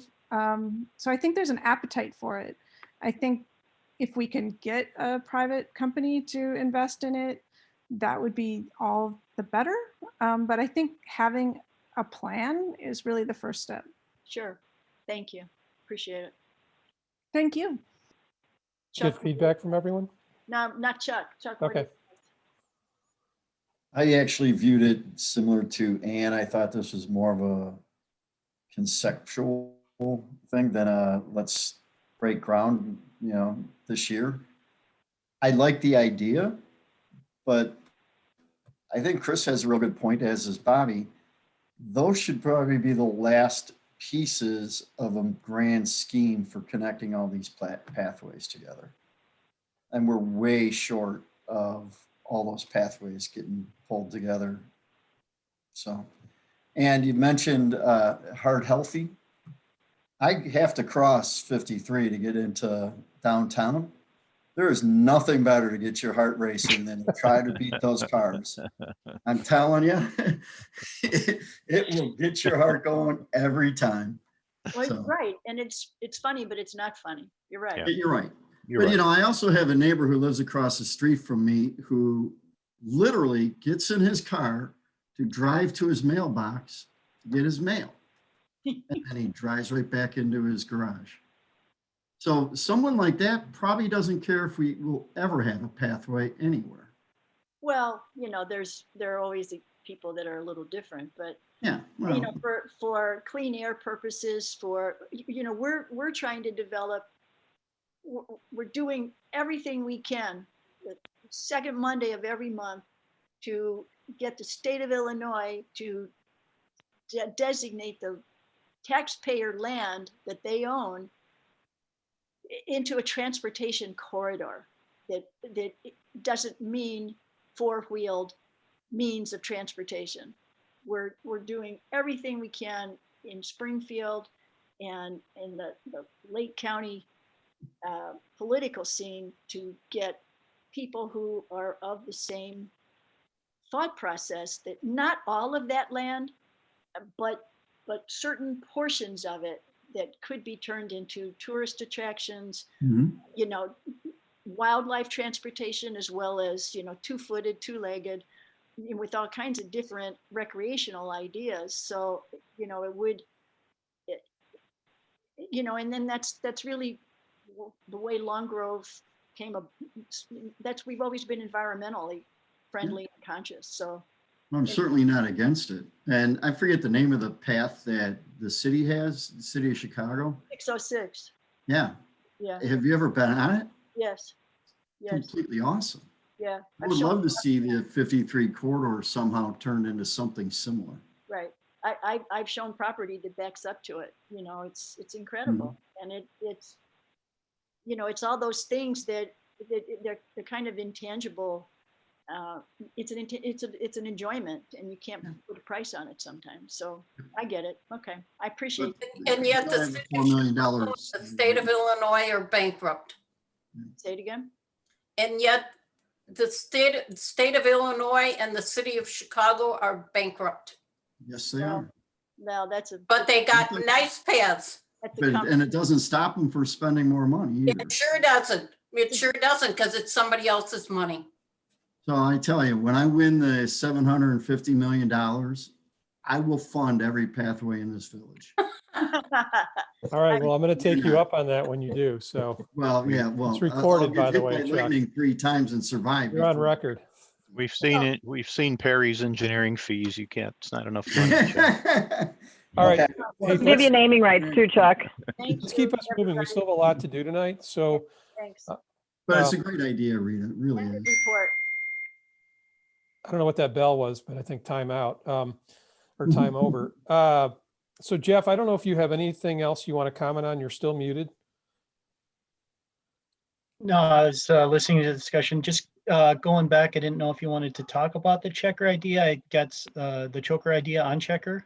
If you have anything, or maybe if you have any preliminary information on what something like that would cost, it'd be great just to know, but otherwise we may want to, come back and provide that at the next board meeting, I suppose. And whose right of way runs alongside 83? Just for grins, Jeff, if you know that off the top of your head, like if we put a path up 83 on, say, even one side, is that state right of way? Yeah, 83 is state right away. It's fairly wide, depending on where the path has to go. If it meanders, we'd have to look at that, but primarily it's going to be state. On the east side, are there private, like the residences, the family who has all the flags out every so once in a while? Right immediately south of Oak Grove Drive. The fence people. Yeah, the see no fence people. Yeah. Is that right of way on that east side as well? I mean, is it state right of way, or is that private property? Do you know offhand? Offhand, I would say that it's state right away. I would need to double check before I Okay, put that out there, though. just I'll look curious. at it. Okay, thanks. Thank you. I'm finished. End of report. Well, so Jeff, you're up next too. So if you want to just, because you have the engineering report, which is the next item on the agenda. So I don't know if you want to make any comments or save it for the email exchange regarding Checker Road, right? So. Yeah, the Checker Road thing, Bill, if you don't mind, let me put a little bit more thought in there. I could give order of magnitude, but let me dial it in a little bit. And then Jeff, we also asked you to put together a letter, or help us write a letter so we can do an official response from Long Grove, potentially under my signature or everyone's signature, for the reconstruction of Arlington Heights Road and the intersection, which would impact that traffic flow around there as well, right, Jeff? So That's correct. Yep. you're going to help us with that. And Yeah. if we could get a blurb in the newsletter to the residents, all the residents, but hopefully particularly the people who live down there, to encourage them to respond as well, that would be It's already been in. super. Well, let's, keep reminding them. Maybe. All right, go ahead, Jeff, because I think that we can move to the next item, which is the engineer's report. Right? So you're up.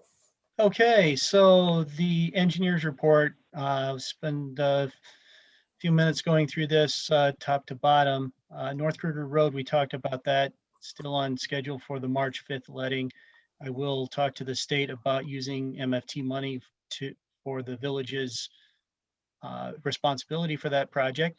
And IDOT has elected to change some of the forms that need to be submitted and provided for that project. So President Bill and Clerk Gayton, there may be some forms that need to be signed. I'll get those over to Village Hall by the end of the week.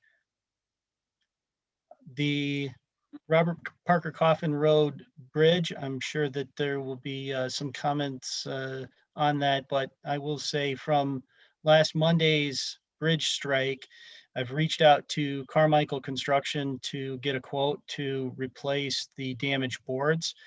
I expect that by the end of this week. And once that's provided, I'm sure Administrator Balling will put that together and present that to the insurance company for reimbursement. We talked about the Stemple parking lot earlier.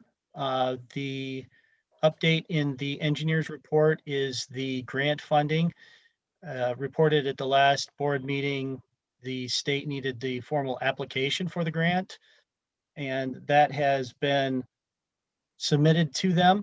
So we're waiting for the state to come back with a notice of award, and that will be the next step in getting the funding.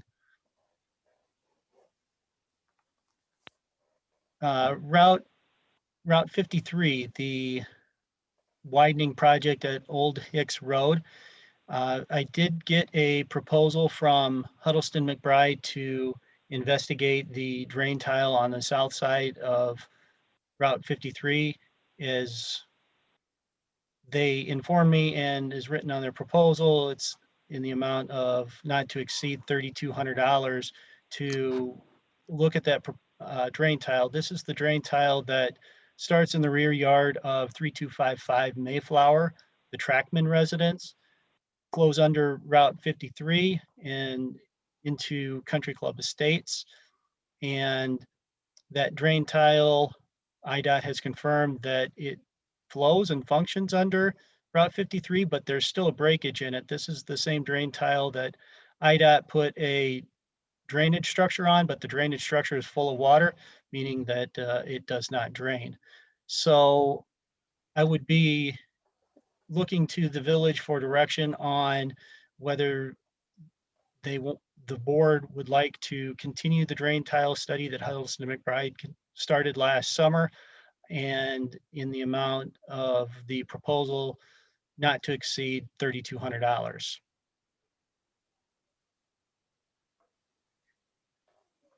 Also, the state has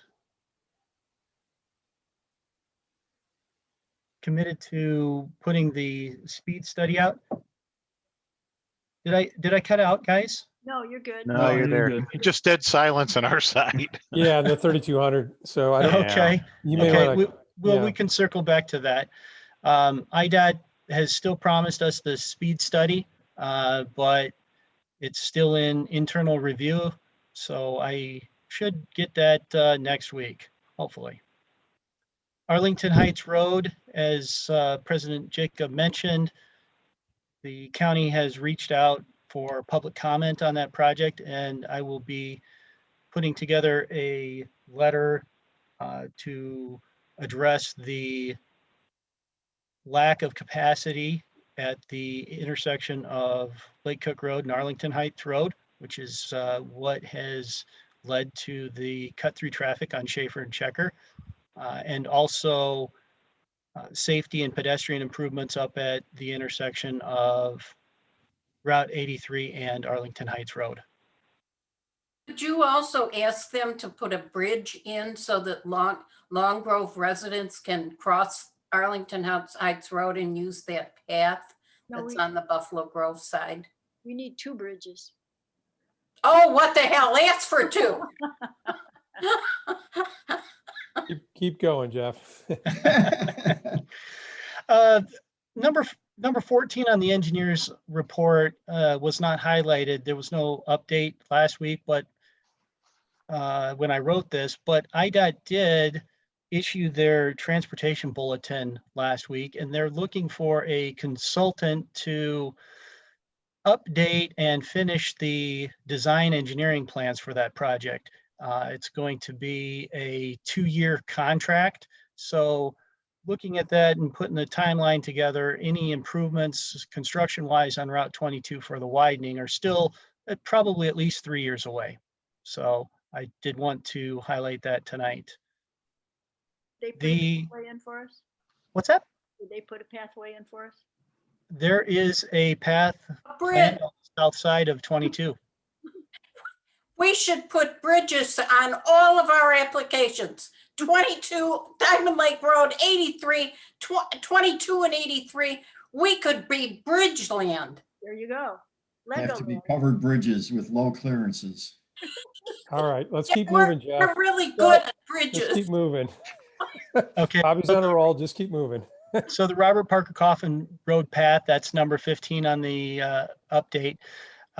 This update focuses on the easements that are needed for that project. One of those easements has been agreed to by the owner, so we're still working through that. The other owners had minor comments, so we'll get those in place and get that ready for a probably summer 2021 construction. Antietam and Schaefer, this is the sinkhole, Rita, that you mentioned earlier at the corner that needs to be investigated. I thought it was Sumter and Schaefer. It Uh, is. Oh. Well, and- there's Sumter and Schaefer that has water coming out the surface at the intersection. Yes, Antietam and Schaefer has got a sinkhole by the utility pedestal. she may be so- connected. That is my suspicion. So both will be investigated by American Underground. They're under contract to do the work and investigate the village's storm sewers over there. But that work has been delayed, a little difficult to do it with a foot of snow on the ground. So once that work gets scheduled, I will certainly keep the village apprised. And then the last part of the update is various permit projects. I will highlight 3217, which is the Grove on Route 53. I am still waiting for the landscape plan from them, which is one of 3 documents that needs to be approved before they can start doing the remedial work. I do understand that the contractor and the engineer are in discussions about that landscape plan, and I'm sure those center around an executed contract and fees between the two of them. But hopefully we get that so that way when the weather breaks and the snow melts, they can get that project done and that berm reshaped. You did see I sent you last night, and I sent it out to the board, blind copy, the advertisement that they have that on their new for 2021 berm completion. Did you see that? Yes, I did. I Yeah. did. So that That's is encouraging. very encouraging. Absolutely. The other, two other items I just want to highlight on the old McHenry Road project from Lake County DOT.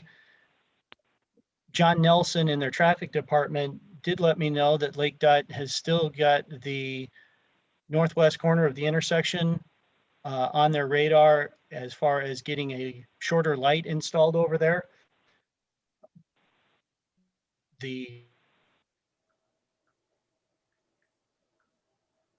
Jeff, did we lose you? Rose. Yeah, no, we did. All right, we'll give him a second to come back.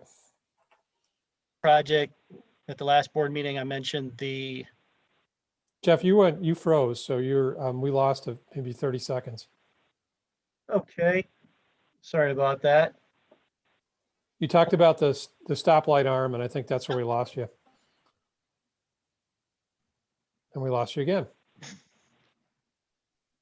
Gotta love Zoom. I think it's his internet. You said. I gotta get Jeff upgraded from analog here.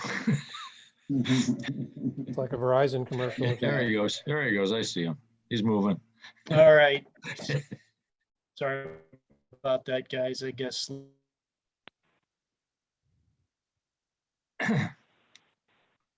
Jeff, we lost you again.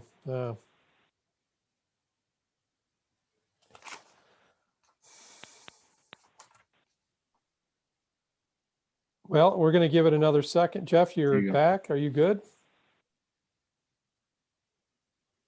Jeff, we can Hold on see you just a now. second. Bill, I'm going to call him on my phone so it doesn't cut out. You might not see my face, but at least you'll get the audio. Well, you're coming through clear right now, so you may want to stick it out.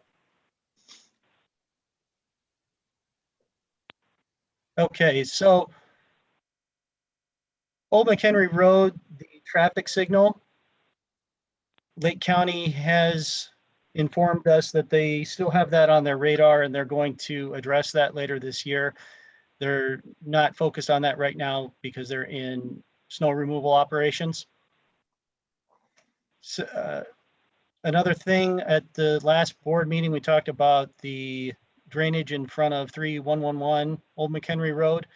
And as discussed, the letter has been written and sent to the county for reimbursement of the property owner doing that work. So we are waiting a response from them on that. Whose name did that letter go out under?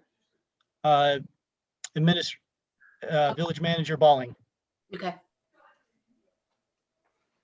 What are the chances of that request being agreed to, Jeff, do you think? The previous correspondence from the county was they were not going to do that. That's why we sent that all the way up to the county engineer and reconfirmed our findings on that with the lack of drainage. So Okay. I don't know if he'll have a different thought on that or not. Can I ask a question on the Huddleston McBride? Yes, certainly. If they find, well, we know that can't say the word, not the culvert, but the drain tile, we know it's clogged. So let's say it's clogged because it's broken. What then happens?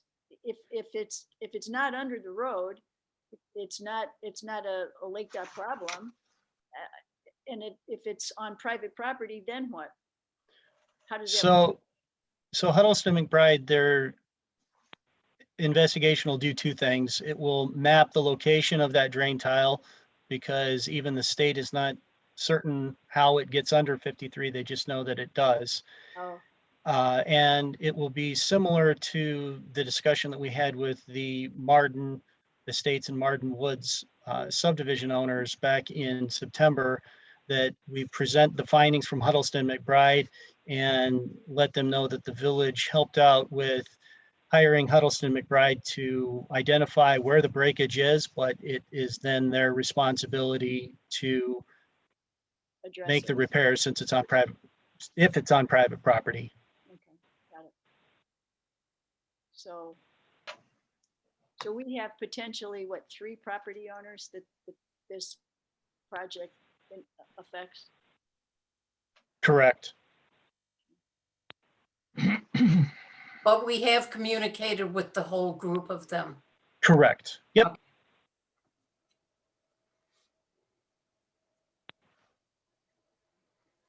What else you got there, Jeff?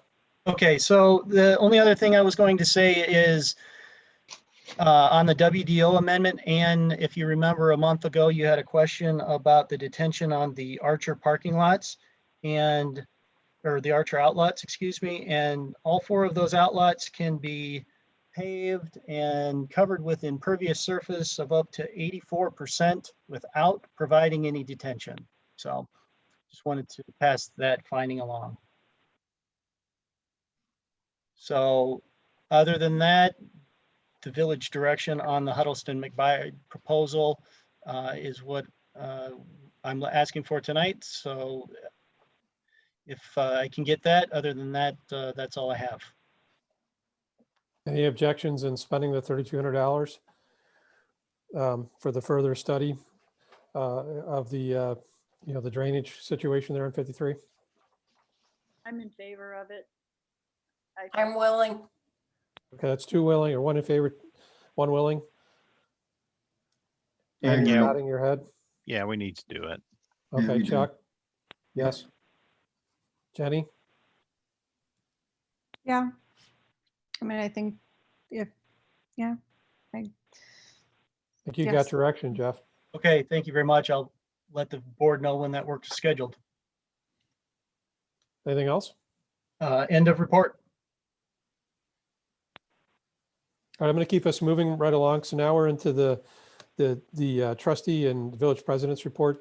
The one thing I have on mine, and I'm so glad that John, I think it's Bozier joined, is that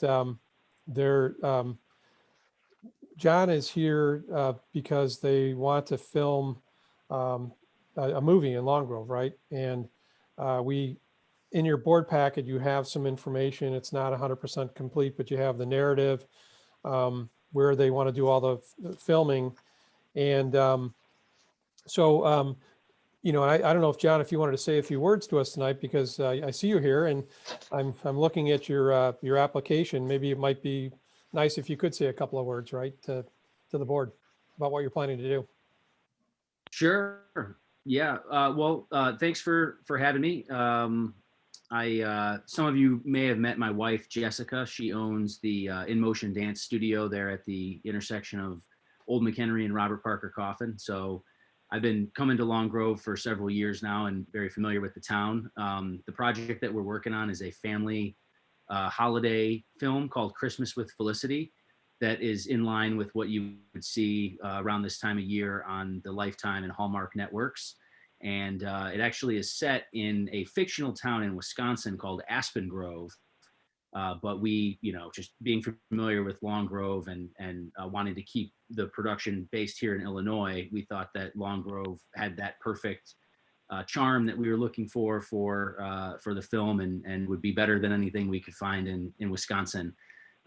So we've done some preliminary scouts. I'm sure some folks have heard stories of us coming around and scoping out some businesses and some of the local scenery, and it's great. Everybody on the team really enjoys it, and it's not a super huge film production. Our total budget's less than $500,000.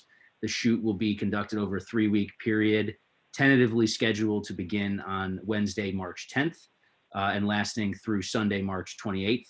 We'll do 5 days a week with Mondays and Tuesdays off. And our crew is approximately 30 people daily, and cast members usually are somewhere between 1 and 5.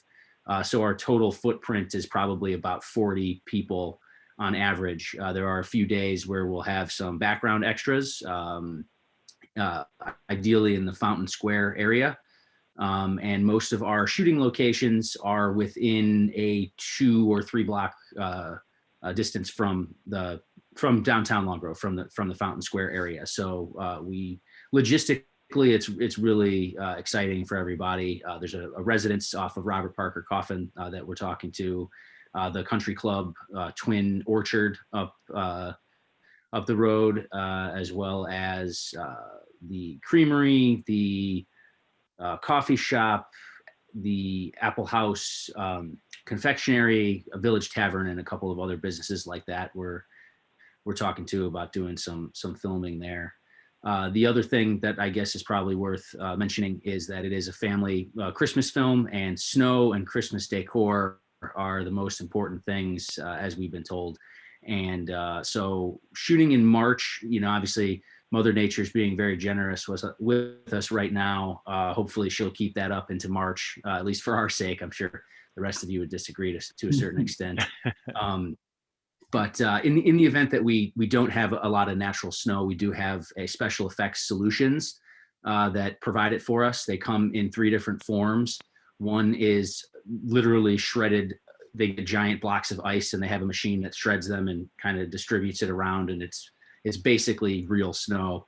The second method is a foam that is a shaving cream consistency.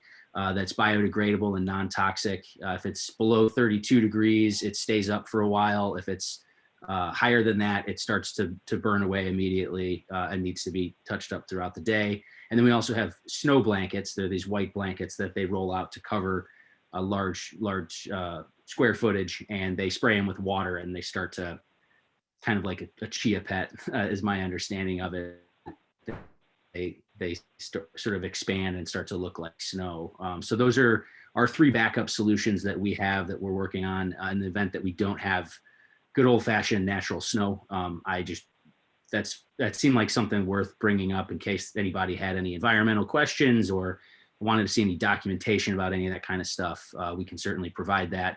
And our special effects coordinator actually won an Academy Award in the non-televised technical section of the Academy Awards for inventing these non-toxic snow solutions. I'm sure we've all heard stories of using asbestos on the Wizard of Oz set back in the day. Things have progressed quite nicely since then. And so we have a cost-effective and environmentally friendly solution in the event that we don't have natural snow. So I think, the Downtown Business Association has been in contact with you. There seems to be a lot of interest. The reason why we didn't put the special event app before everyone is there were still a lot of TBDs. But I thought, I'm glad you're here, because what we wanted to do is get a little bit of feedback from the board to find out, assuming the businesses are supportive, assuming we can work through the logistics, that would all have to be done. What's the board's thoughts on something like this? I think it's fabulous.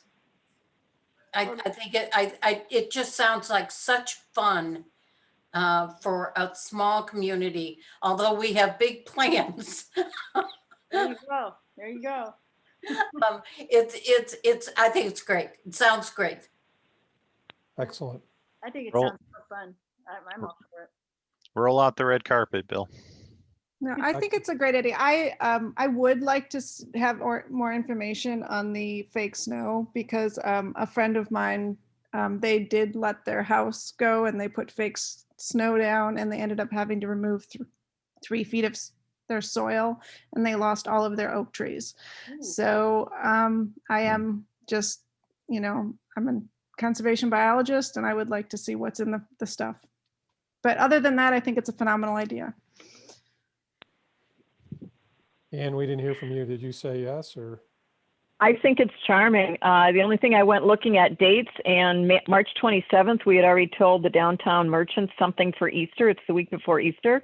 But if you're talking with them, can we assume, we'll make sure that we approve that date for them already, make sure that gets worked out. That's all. I think it's charming. I think it's lovely. Chuck, did you say something? I can't recall. I'm for it. I think it's a Okay. great idea. All right. So I think, John Bill's been working with you. Like Fountain Square is not ours, so you're going to have to talk to the owners of that property. I know that I saw that you're in conversations with, various property owners. I know like Old McHenry Road, that's not our road to shut down. If we are going to block off portions of Robert Parker Coffin Road, all those things have to be coordinated. If police is required, et cetera, those are costs that somebody's going to have to bear. So it's all those things that have to be thought through. And, once you, get that stuff down on paper, I know there'll still be some things that'll be in flux, get that back to us so we can get this before the board to get approved. Absolutely. I also wanted to mention, just in terms of COVID-19, we have a pretty robust process that involves different zoning. Certain people, the actors can't wear PPE all the time. So we sort of have this special zone system where only certain people that are tested 3 times a week or more are allowed within a certain area of the camera. And we do have a testing process through LabCorp, and all kinds of PPE and various protocols in place that labor unions and whatnot have mandated as we started to reopen production. So we're adhering to all of that very closely. I'm assuming that goes without saying, but I just wanted to have it said anyways. And there is, I can't make any promises about when and how many and so on and so forth, but it would be likely that we would look to source some background extras for certain scenes locally. We do have an agency that we work with that provides professional background extras for the longer periods of time, or if we're outside in the cold and stuff like that. But there are a few other scenes that would be shorter, less demanding of folks. And in those instances, it's always great for us to get the community involved. It's cost effective for us and people seem to really enjoy it. So like I say, I can't make any promises about when or how many folks we would need at this time, but that's something to keep in mind as well. And something that the various folks at the businesses that we've talked to have expressed interest in also. Well, John, Get thank you John. very. Go ahead, Ann. I said, get John Kopecki. There you go. Yeah, John Kopecki needs to be in there somewhere. So He's you good at doing this. I don't think you want that in a background of a movie, Chris. I'm sorry. Hey, one other comment too. Twin Orchards is technically not in Long Grove too. Not that it matters. So I just wanted to point it out. So other little Yeah, that somebody mentioned that at some point that was not part of the municipality. Actually, we're planning to be on the 27th. I know there was an Easter egg hunt or something like that there was a potential conflict. We're tentatively scheduled to be at Twin Orchard, so hopefully there wouldn't be any kind of a spatial conflict or anything with any other events that are happening that day. Great, and I hope we're able to do the Easter egg hunt. That would be fantastic too. So, yeah, knock on whatever. So, yes. All right. If there's no more comments, John, we're gonna, thank you for being here. We're just gonna keep moving on because we still got a busy agenda yet. All right. Well, I really appreciate it, everybody. We'll be making strides every day for the rest of this week and for the next month. So we'll keep everyone posted on our progress. We'll continue to work on our permit and should have everything in line for the next board meeting on the 23rd. So nice to meet everyone and thank you for your time. Thank you. Thank Thanks for you. being here tonight. My pleasure. Jenny, you're next. I didn't make the EDC meeting this morning. I had a forecast call I had to join at 7 a.m. That was fun. Yeah, so kind of, just going down, still conversations about PPP. There's a new option out there for shuttered venue operations grants, which we thought might pertain to the festivals, and maybe the Historic Business District would be interested in that. So, and maybe even the guy that runs the races. We've kind of decided that we're going to in-house the TIF spreadsheet to and see how far we get on that before we explore talking to Tesca or somebody else. I clipped out the drone video and I sent each business that we have drone footage to each of the businesses. And I've gotten some positive feedback from that. We're working on editing it to polish it up and how we want to use that. We were also joined by Gary Vicari from Arlington Toyota.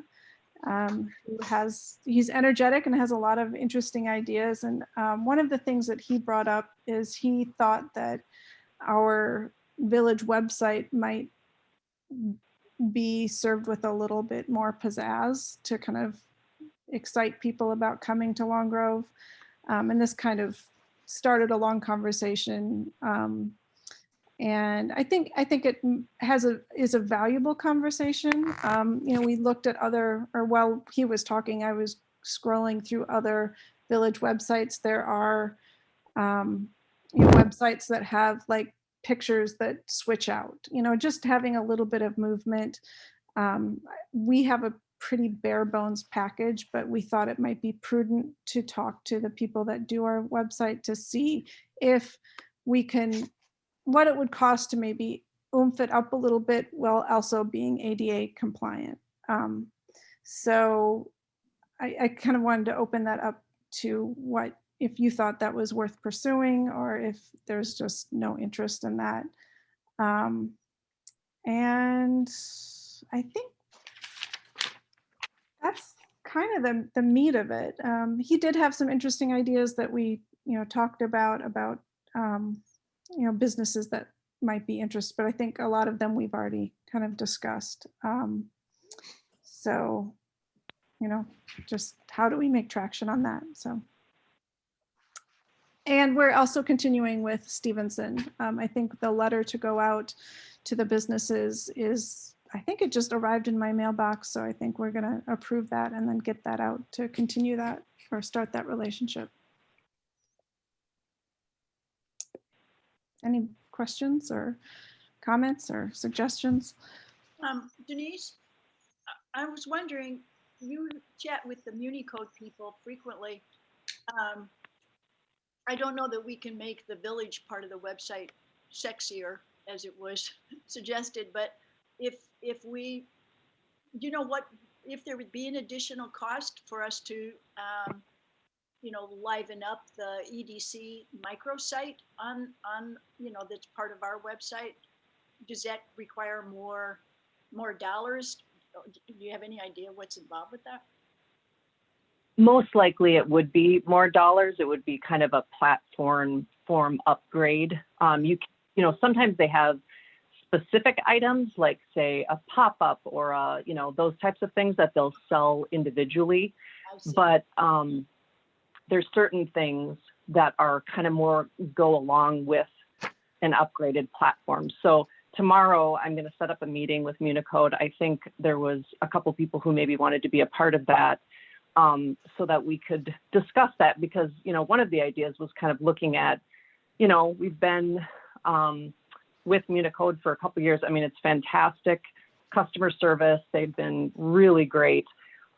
I'm curious if maybe kind of that idea of, just saying, we'd like to stay with MuniCode. We want to be with MuniCode. And is there anything that you could possibly do for us as far as just these, because it's not very many items, it's what we're looking at. It's just a few things that I think would add some of that, kind of pizzazz to the website. So we'll find out more and I'll give you an update.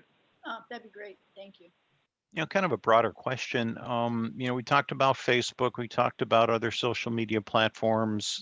To me, all three of these speak to overall village image. And the other thing is we're going to spend a whole bunch of money on a new village manager who hopefully is going to infuse a little bit of internet savvy into this process as well. I wonder if it makes sense to consolidate, streamline, again, have a holistic imaging strategy as opposed to, again, just throwing darts in different directions. That's a valid point. Yeah, but I don't think it still hurts to find out, Yeah, what it would cost to jazz up the website. So just like we're going to get something from Melanie, hopefully on what it might cost for social media. But I think some of these projects will, once we get that new village manager, we'll be able to, maybe him or her or whoever will be able to take that on, Shouldn't Melanie's group be sort of inputting that image vision to us too? I mean, they're kind of our PR firm, aren't they? Shouldn't they have like a better better image? Shouldn't they be coming to us and saying, hey, your website needs improvement in these areas? Or maybe I'm just misreading that relationship. I'm going to say our website looks pretty good. So I'm going to actually. No, I'm not disagreeing or agreeing. I'm just asking a question. No, I think we got a pretty good website now, and some of the work that, Bobby and Denise did with the business directory and things like that. There's some, we've got some things that other villages don't have. If you saw the article in the Daily Herald about Buffalo Grove putting a business directory on their website, right? We already have that. So there's some things that, we're ahead of the game. And I that's another one that Rita led the charge on. So Rita, that's 2 times tonight you're going to get a compliment. And that was on the website. I missed that. What did you say, Bobby? What did she led the charge on what? Oh, the new website, getting the new company in there to get the website going. So And didn't Melanie do the previous website? she did, yeah. Yeah, that was, I think where we are with MuniCode and that integration is much, much better. I think the thing about the website is, it's got so many hats to wear, and the EDC wants it to be jazzy, as it should. We also have other I call it jobs for the website to do. And the thing about a lot of the promotion is we need to send people to the website. Hmm. Which ties in with the Facebook, Instagram issue. Right, right. Yeah. So they're just things we're exploring, but thank you for your input. End of report. Thanks, One Jenny. thing on the, I just wanted to add, I bought this book. Oh, you did? Thanks for bringing it up. Yeah, we're doing a book club. Roger had a great idea of every meeting, we're going to read one chapter in our town, which talks about how, small towns across the country have kind of fought against diversity or adversity to become, sustainable and marketing and successfully. So we're reading about a town in Michigan for the next meeting. So Thanks, Jenny. Appreciate the update. Trustee Kritzmeyer, Ann, do you want to just talk about the budget development real quickly? Sure. Bill already made some comments. We've had 2 meetings so far, more philosophically, and then I'd also given an update a couple of weeks ago about what we're looking at and kind of bringing things back. I think we originally had thought we were going to bring some kind of a draft for everybody to react to at the next meeting. That's going to get kicked into the first meeting of March for a couple of reasons, including that both Denise and I are probably going to be traveling on the day of the next meeting. But just want to get things kind of tightened up a little bit more. As we've said before, I don't know if Chris and Bill are going to get to the police contract. That's our single largest item. And so where we land with that will have an impact on this. We're looking to try to jigger any kind of potential staff changes, being able to do some increases or redoing. Obviously, that's going to affect the new manager. So you just want to make sure that it's there, it's flexible, it's in place. Might we be interested in offering Denise a permanent job, things like that. I will say at some point we're going to have to get some more full-time financial staff with hopefully the manager has some of that.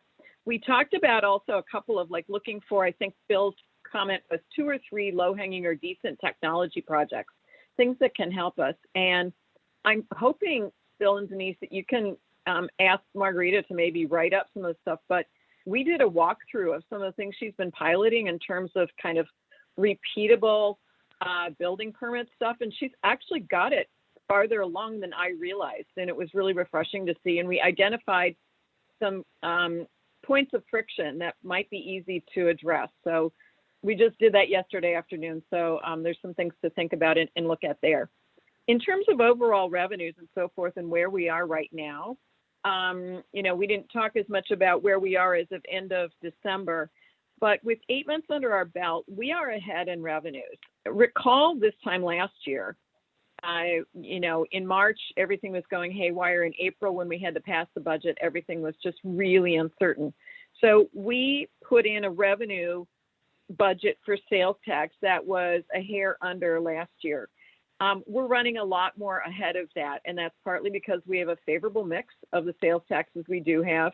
And then also the refinancing of the TIF bonds are basically letting more sales tax from the business district flow to us rather than servicing those bonds. So that's a favorable thing. Income tax, we made that down 40%. We were very concerned. We're running ahead. We're running ahead of the budget by a long shot. I do think that given everything we're hearing from Springfield and still trying to understand, that just may be delayed. We may still have a downside surprise next year, but for right now, we're running ahead, and that's good news. Fees and permits were down. Chuck will be able to say more about this. Our residential permits, people are nesting more, but our commercial ones are down. Overall, we're down a little bit and of the revenues. And then we've gotten some of the additional things in infrastructure from Springfield that we weren't sure how to budget for. So overall, I think we're coming in more favorable than we thought. We've got some things we're going to want to be able to do in terms of figuring out the staffing, the sheriff's contracts, some additional technology. and so forth, but we'll have something to react to. And then my goal is also to have kind of an executive summary. So anybody who wants to scrutinize every number, you must be able to do that, but also have a, here's what's the same, here's what's not there anymore, here's what's different and why. And will you be clarifying what influence in dollars those bonds sales have on the revenue? Will you Sure be able to separate that out?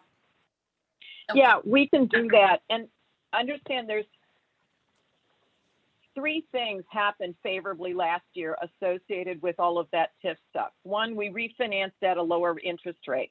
We went from 7.5 to 3.3. Okay, so we don't have, number 2, we extended the time frame for that loan, that bond, 2 years. So now we have to pay a little bit less every year anyway, because it's a longer time. And number 3 is we finished satisfying the developers incentive, the sales tax revenue sharing with the grocery. Yeah, and that's what I'm asking, is to separate that out so that we don't think we're really, really good, but if there's a reason for it. You got it. Yep. We are doing pretty good with the Menards. That was a brilliant decision to get that at the timing we did, and it's really paying off for the village. So that's You're welcome.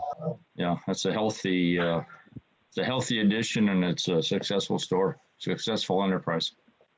Yeah, it's a great place, and if you go to the one in Vernon Hills, you'll come back to Long Grove. Yep. I don't know. Oh, go ahead. Isn't this Menards their #1 store in their ones they own? Pretty healthy. Number 3. Number 3. Yeah, Yeah. number 3. We were higher. Is that number 3 across all of their stores, including Wisconsin and Minnesota and so forth? Yeah, I think that's what Dave's information was. Yeah. I don't Awesome. think they ever gave us number 3, but that's one of their top stores in the nation. So It'll be interesting to see how the Vernon Hills, or is it Libertyville? The new one. yeah, they said it was going to It said cannibalize sales, and it hasn't. So, growth here, and yet I think that's a horrible store in Vernon Hills. And Long Grove is so much better. I've never even been in that store. it's a pretty cool store, though. You got If you to go there. It's- But it's set up kind of weird. There's an upper, you've got a ramp that goes upstairs, and it's a moving ramp. It's just interesting. And do we still have the money from the TIF in capital funds as opposed to open space bucket? It's in the TIF fund, which is none of the above. Can we put it in the open space bucket? That will be something to talk about. Absolutely, is figuring out putting those forecasts together. Okay. By, yes, right now, in terms of seniority, what gets paid out of the TIF funds? Yes. Number 1 are the, and Vic will keep me clean if I misspeak a little bit, but there are required expenses. Those get paid, and no matter what. The Sunset Grove bonds have priority on the increments that come out of those properties, plus some of those other sales taxes we all know about. Then after that, priority goes to the open space. Those bonds were issued senior to Henry General Fund bonds. But I think right now the money is sitting basically in the TIF funds, not applied to any of those bond payments. And is it required to sit there by law? No. So what would prevent it from being moved into the open space? We need to make an affirmative we need to make an affirmative decision. I see. Gotcha. Well, and then the other thing is the rearage, right? So do we want to, I guess it doesn't matter, but do we want to make a decision? The interest rate, should we be paying all that interest rate, which is way above what the market really is, right? And that should be part of that discussion, Ann. Don't you agree? Either way, it's dollars back to the bondholders. Right, which is us, but yeah. What about the 500,000 from Jay Levin? Is That's what we're that still talking about. sitting? That's That's the what- one that we're talking about. That's what, That's in the, yeah, it's definitely in the TIF funds, yes. okay. I would just like to see that moved. Personally.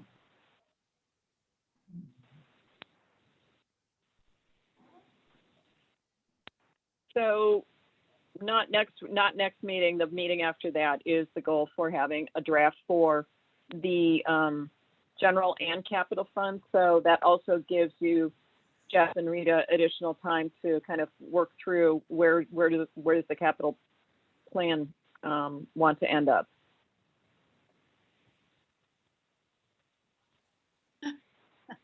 End of report. Yeah, I'm going to keep us moving because I know that I'm just trying to text Sharon Klump from Baker Tilly for the executive session part. If there's no more questions, then I'll move it. If you're okay with that, I'm going to move right to the sheriff agreement. Chris, do you want to give us an update, or Bill, do you want to give us an update, or you want me to give an update? I'll be happy to give a quick update. Okay, Chris. Thank you. Appreciate that. So we did have a real amicable meeting with the sheriff's department regarding the contract renewal process. Some of the major, just to frame it very roughly, currently they're looking at about a 3.14% rate increase from the current rate for this first year. The second year follows on with about a 1.5% increase, and then the third year follows on with a 1.8% increase. The 3.14% increase seems a little bit large, but it's based on the sheriff's department recalculating some of the holiday pay that they previously had not calculated properly.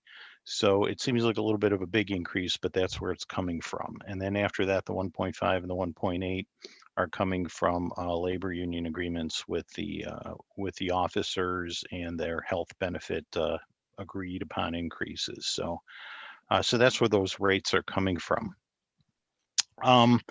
The current, probably the biggest single question we had with the sheriff was the transparency and the data flow. They have reiterated that they too are a little bit frustrated with their current, maybe I'm interpreting that, but they interpreted, or my interpretation was they're frustrated with their current dispatch system, which is 15 years old. And they're also very unhappy with the amount of data and the types of data they're able to extract and communicate. They're looking at the possibility of a replacement system, and we've heard it before in that, we're looking at replacing the dispatch system with something more modern. But they mentioned to us that, best case, they're still looking at about 18 to 20 months out if they can, get the funding in place and get their new system in place. And, part of that is not necessarily in their control because they also have to find money to pay for new systems, which kind of links back to the Lake County Board. Weren't they just awarded 700,000 by the MacArthur Foundation?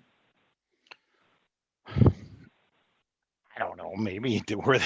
I don't know. Yeah, it was on the app, but I don't think that was for the 911 center. I don't know if it, I don't Yeah, know. nothing if to do with that. Something specific, but. No.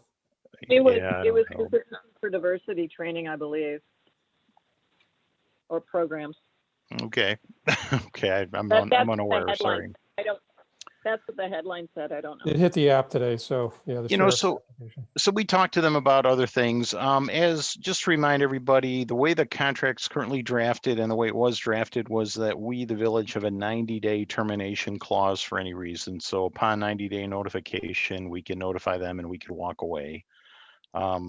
As can they, of course, but it's 90-day mutual termination clause. And the other thing we talked about was the shift fluctuation. So right now the contract's written for 2 shifts a day, 17 hours with the half-hour overlap. So the morning shift and the evening shift. We talked with them about the possibility of moving shifts around, and maybe during peak crime time, like maybe summer months where we're having the groups of folks walking around messing with people's cars, maybe shift some shifts around, and instead of doing a Sunday morning, maybe put a graveyard shift in place for a certain period of time. But I think Denise properly pointed out in our preparation meeting that we really can't decide some of these things without having good, accurate data, because we really don't know what time those crimes are being committed in the village because of this lack of transparency in the data flow.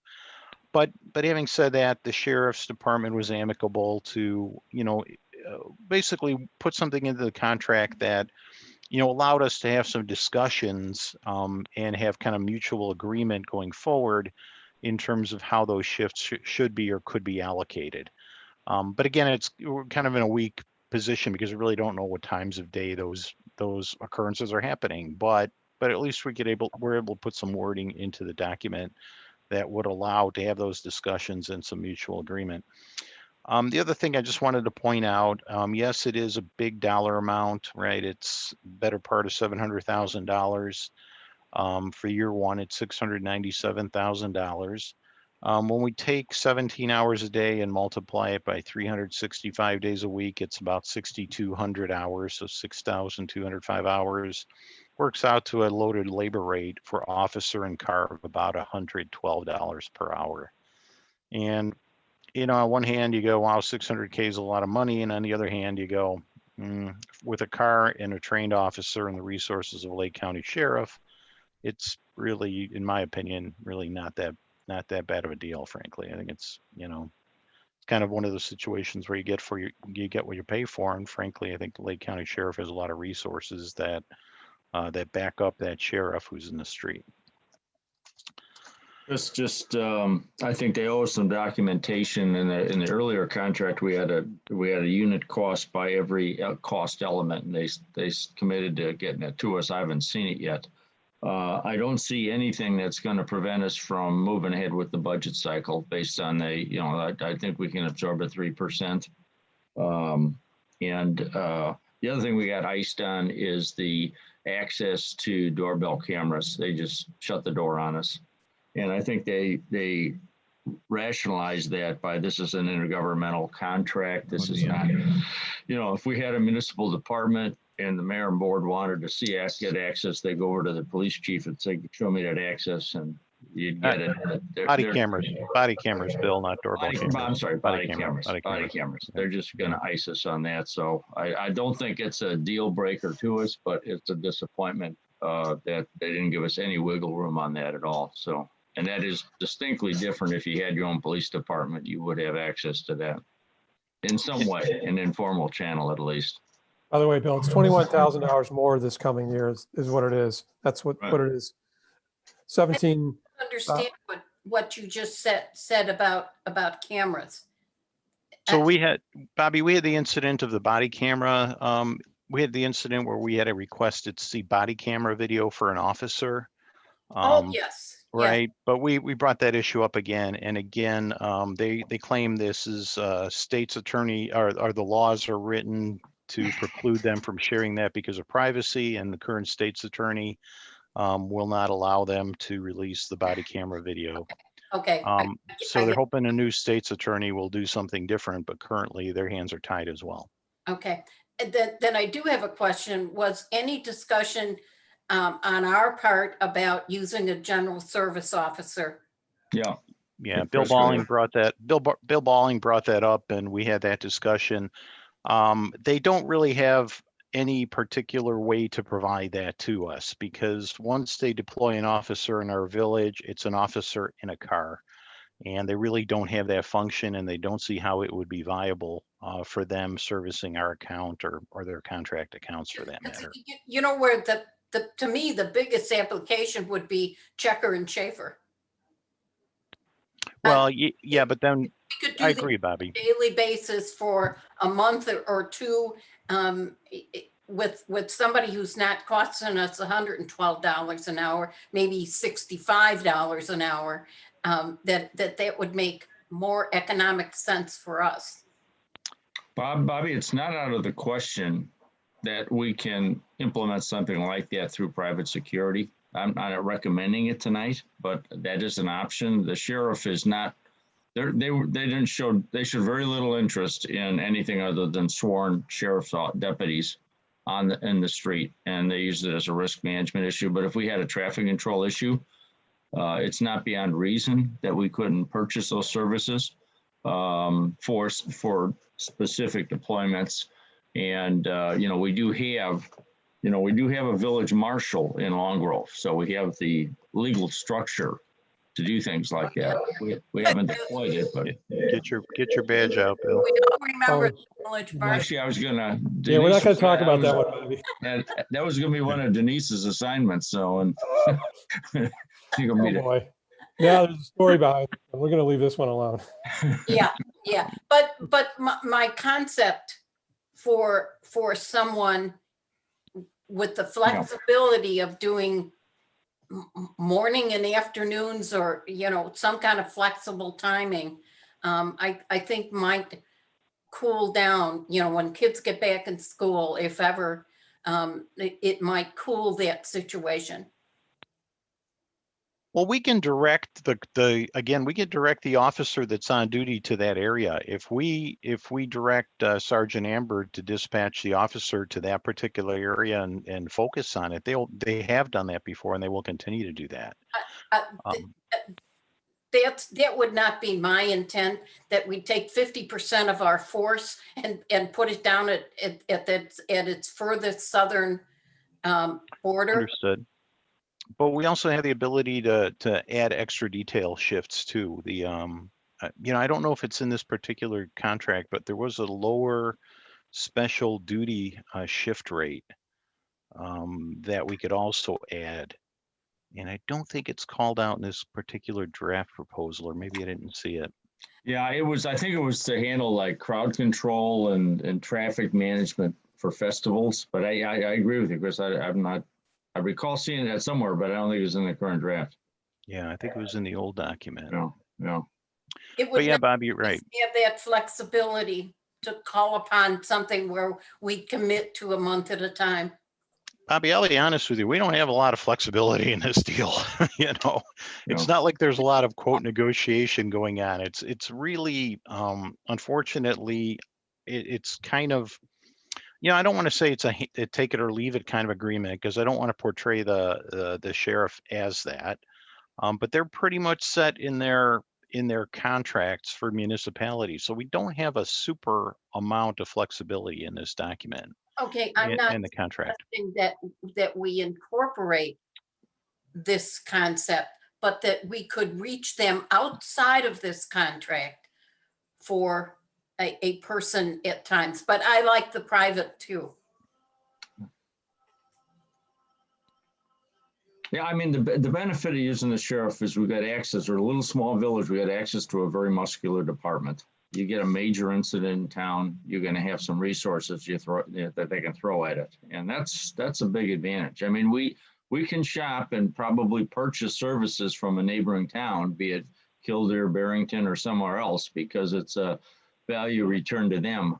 We'd be paying for the equivalent of the staffing that the sheriff has got, but we wouldn't have the depth of access that we have with the sheriff's department. So there is pretty high value. I know people have mixed feelings about the sheriff, but overall they've got the reporting's a little slow, but I mean they've got a pretty good department.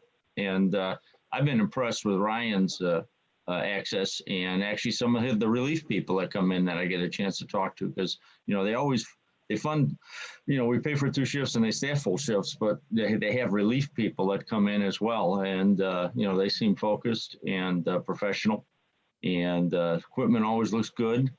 And they seem to be pretty committed to their training program, which again, in police worlds, having a trained department is a big plus these days. So I think it's a good deal for the village. Not cheap, but good. If it ain't, don't fix it. Yeah, right. Yeah. Bill, you mentioned training, and that was one of the other issues that was brought up regarding like the CSO or the some lower level of service officer. They train full deputies for certain functions. So if they deploy that deputy in the village, their expectation is that he'll respond to any call, where some of the other officers may be standing on a street corner but don't have the training to respond to a particular call. So that's another issue that they kind of stray away from, because they don't want to have a sheriff standing in a corner going, I can't help you because I'm not trained for that particular situation. Chris, what are you looking for tonight at this point? Well, I think I mean, unless anybody has any particular great suggestions on what we can do completely differently than engaging with the sheriff, I think we need to kind of work, have Vic take a look at the contract and let's start finalizing it and moving it forward and put it on the agenda. Any objections to doing that? Nope, I think it's a good idea. And Chris, thanks for breaking that down on an hourly basis. It really kind of puts things in perspective. Right. It's interesting. It's not, it's a lot, but it's not crazy a lot, Yeah, union HVAC service tech's going to cost you $165 an hour. So apparently put it in so is our perspective. building permit inspector, but Yeah. All right, but so anyway, I think we need to move it forward so we get it on Lake County board for their approval as well, because it'll have to go through Yeah, that what was, process. Chris, what he was looking at, he wanted it, did he want it in his March cycle? I thought he said he wanted this thing tied up for their March, because they have to go to committee first. So they Right, go but to make sure we get their cost, make sure we get the cost breakdown and they follow up on that as well as, any other data they can share with us. Yeah, good. Will do. Chris, they just send, it was just a little while ago, they just sent that data. So we do have that now. Is it better? I haven't even looked at it yet. They just sent it, so. Okay, thank you. Yeah, it's not going to change the contract issue. It's not going to get it much better. We'll work with them and communicate, but it seems like it's an issue for them across all of their contracts, not just us. Now they did agree to talk to us about things. I said, look, we're not sure we have all the answers, but we certainly have some needs. And they left the door open for us to bring things to their attention that I think, it was sincere. And I think might help us, maybe not in the first year, but as we see the service unfold, that there might be something we note. And we're on record asking them, and they're on record for saying, yeah, we'll work with you. So that's a good thing. okay, so the goal would be perhaps to have this on the agenda for next week. It'd be great to have it. It'd be great to have in February. Our second meeting in February. Then we can ship it to them, and they can put it in their March committee cycle.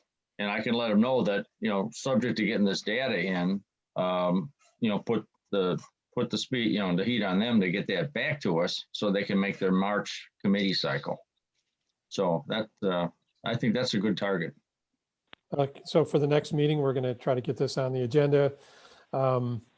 The contract piece, Vic, can that be done after the fact or at the same time? So we have the final document? What do you think, Vic? Ideally, I think we'd want to have it all presented at the time of approval, but I don't know if they have the document in a form yet. I have not seen it as yet, so I don't know if they're in a position to provide us with it. Yeah, it's not terribly different than what we're using now. So they were gonna get us the wording on the flexibility on the shifts, whatever that wording was supposed to be. I mean, we could draft it too, for that matter, and throw a proposal out there. But I think we can make that work, Vic, to get some. I would I can get what they gave us in our hands.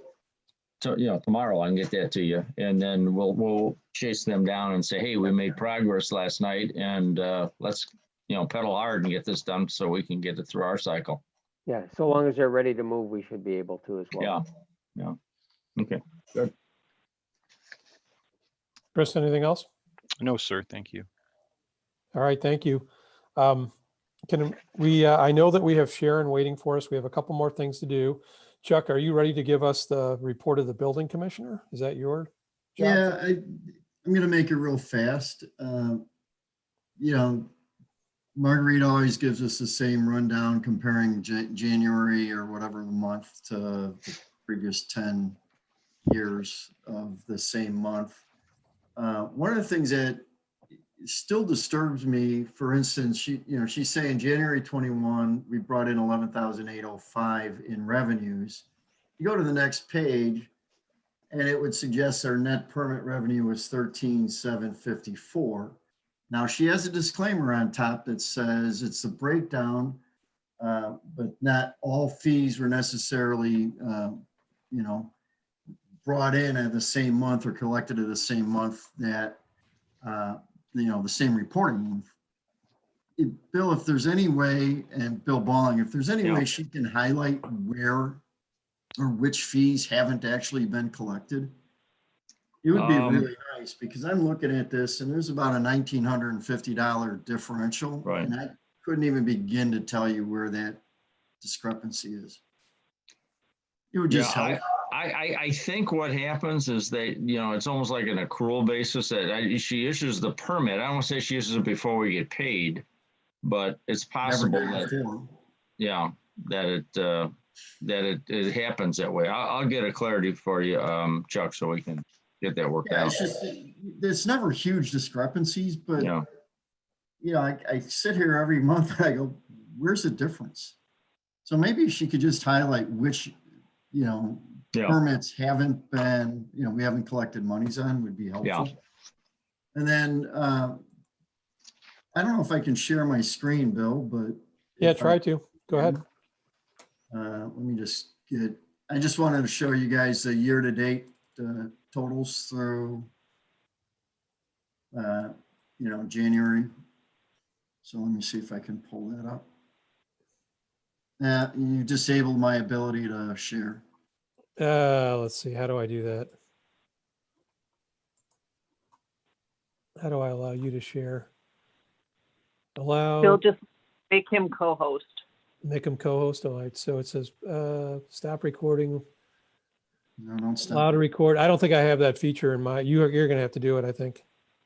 Right? We can always do that next time, but. I got it, Chuck. Yeah, I don't have the permissions, Denise. Oh, It's okay. ready. She gave it to me. Thank you. Can you see that? Yes. Okay, so this is just a roll up. You guys have seen the formula before. So through basically, 9 months of our fiscal year, we're up in net permit revenues of 51,000. January was a good month. But I really think a lot of that still is the fact that people are nesting and there's a lot of small home improvement things and permitting coming in that way. I also have the pie chart and stuff, but I don't know if it's worth going. I can show it to you right now if you're interested, but this is usually the numbers people want to see on the board. Chuck, I'm looking at the January 2010 through January 2021, and why don't the numbers match? Like this one shows 11,805 for January 21. Right. And then I'm this showing you 13,754. Well, okay, so is this a net number? Well, this is net permits before overhead. The 11,805 that you were looking at, that's why I was mentioning to Bill Balling that I would like Margarita to highlight which permits we haven't collected revenues on in this same recording move. So it's confusing to me as well. Well, but these are the numbers that 1,009 presents to me. So if the chart I'm looking at that's Margarita's, is that net permit? The 11,805, I believe, is dollars we collected for permits in January of 21. Now, the 13,754 is total permit fees, but I don't know why they don't line up with each other. Yeah, and if you go to the next page, Bobby, you'll see that it matches what Chuck has. So I don't know Right. why. Yeah, if you scroll down to the second page, I was in the board package, you'll see where those numbers match with what I'm showing. Okay. I can't explain it either. Yeah, and this is a month over month thing, but from my personal experience, you don't get a permit until you give a check. No, I don't want to say that's happening, but it seems to me that's what's happening. Yeah, well, Yeah, that's, either I would somebody's just like bringing in a clarification. supplemental fee or something and it doesn't make it by month's end. Yeah, So, and maybe she's sitting on the permit until that comes in, but if she has it all, the paperwork is completed and issued and sitting on her desk. well, Yeah, then I would be recording it It for, seems like she may have a report that basically says, here's everything at this stage of the process, but she hasn't actually said, here it is. Yeah, yeah, I think that's probably the case, but I'll check it out for you. I'd just like to see real, what did we bring in this month? Not what we think we brought in or we'll be collecting later. Mm-hmm. It'd be a lot easier for me to understand these numbers. Mm-hmm. Well, it would make more sense if you're looking month over years. Yes. Yes. But I've never been a big fan of looking the back 10 years of any given month and how we compare. I don't know what that buys us. Maybe someone else on the board can fill me in as to the value of that information. I don't know. I mean, I think it's there's two interesting questions in my head. One is, how much do we want to drive revenue from our residents? And that's always a question. Yeah. And the other is the effect of COVID. I know when I look at the budget revenues, they're up on the residential, the kind of mom and pop permits, certainly down on the commercial. Where do we think that trend will take us in the next year?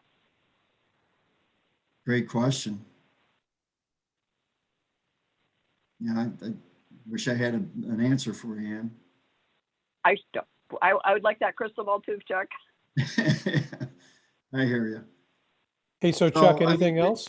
Yep. If there's no other questions, I'm going to say in the report, and I'll be happy to email this out to everybody if they want to have an opportunity to take a look at it closer. Yes, thank you. Okay, we've got two more things to do before we go into executive session. I know we have Sharon standing by. The next item on the agenda is the approval of the minutes from the Tuesday, January 12th, 2020. Is that 2020 or 2021? We got to correct that. 2021. Yeah, it's wrong. Amy, you didn't change your calendar.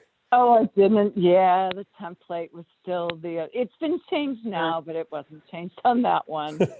A motion I to will change approve that. minutes of January 12th, 2021. Second. Okay, so moved by Trustee O'Reilly. Second. Yeah. I had a question on, there was one sentence in there. I don't remember, is this true? It's under item 5. It said this could cost the village points on a grant application or outright disqualify the village. Is that correct? I don't remember that conversation, and that maybe I just zoned out. So it's kind of. This is Vic. That is accurate. The comment was, depending on the type of grant, they may have some federal objectives that are not being met when you have a local traffic only. Likewise, if it relates to something that is intended to enhance traffic through traffic, and we have one traffic or local traffic only, it might be viewed as inconsistent with the grant and therefore prevent us. But it all depends on the specific grant and other types of things. If we find a timber grant, a timber bridge grant, we might be able to use it for the top of the bridge one of these days. Okay, thank you. Then basically it did get discussed and it is true. Then I'm good. Thank you. Okay, so we had a motion that was moved by Trustee O'Reilly, seconded by Trustee Nora, to approve the minutes as amended, because it's got to change from the 2020 to 2021. So Amy? Okay, Trustee Borowski. Aye. Trustee Kritzmeyer. Aye. Trustee O'Reilly. Aye. Trustee Nora. Aye. Trustee O'Connor. You're muted. Muted. Trustee O'Connor. Sorry, I kept talking. Yes, aye. Okay, Trustee Michaud. Aye. All right. Motion carried. Now, if there's any public comment, we'll open it up to public comment.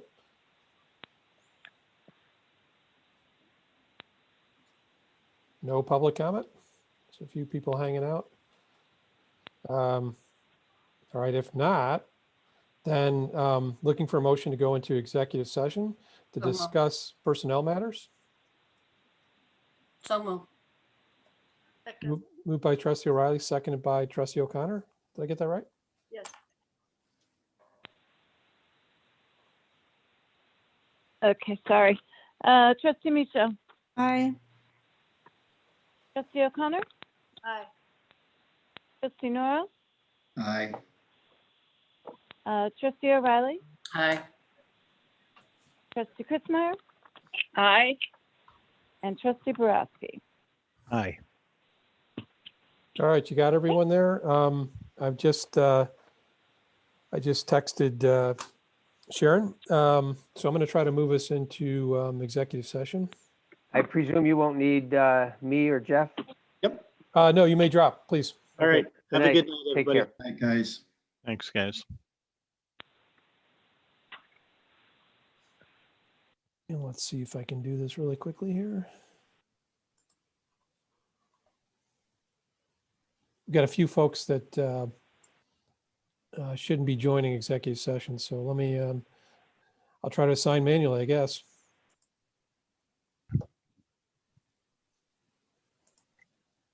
Oops. That's not going to work. I don't want to add everyone into the room. There's two people here that I'm going to, hold on a second, delete. Yes, okay. If I open the rooms,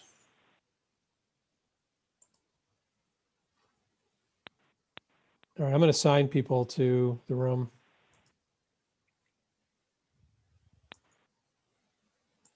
Is this a go to your room situation? I'm going to put you in your room, Bobby. Others have tried. I know I won't be successful, but anyways.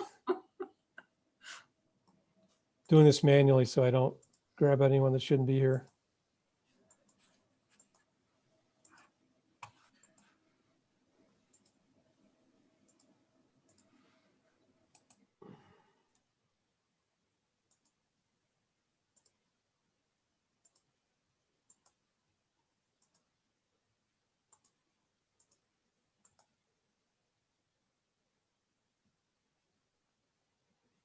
All right, I think this is working. Let's make sure I got everyone.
Okay, I think we're all here. So motion to adjourn.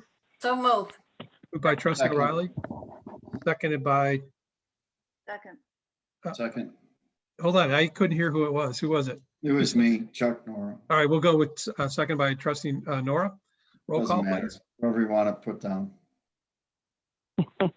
Trustee Borowski Yes, indeed.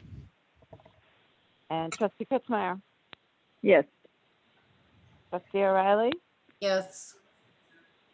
Trustee Nora, Yes. Trustee O'Connor, Aye. and Trustee Micho. Yes, please. Good night, everyone. Good night, everyone. Night. Thank night. you. Thanks, everyone. Talk to you soon. Stay warm. You too.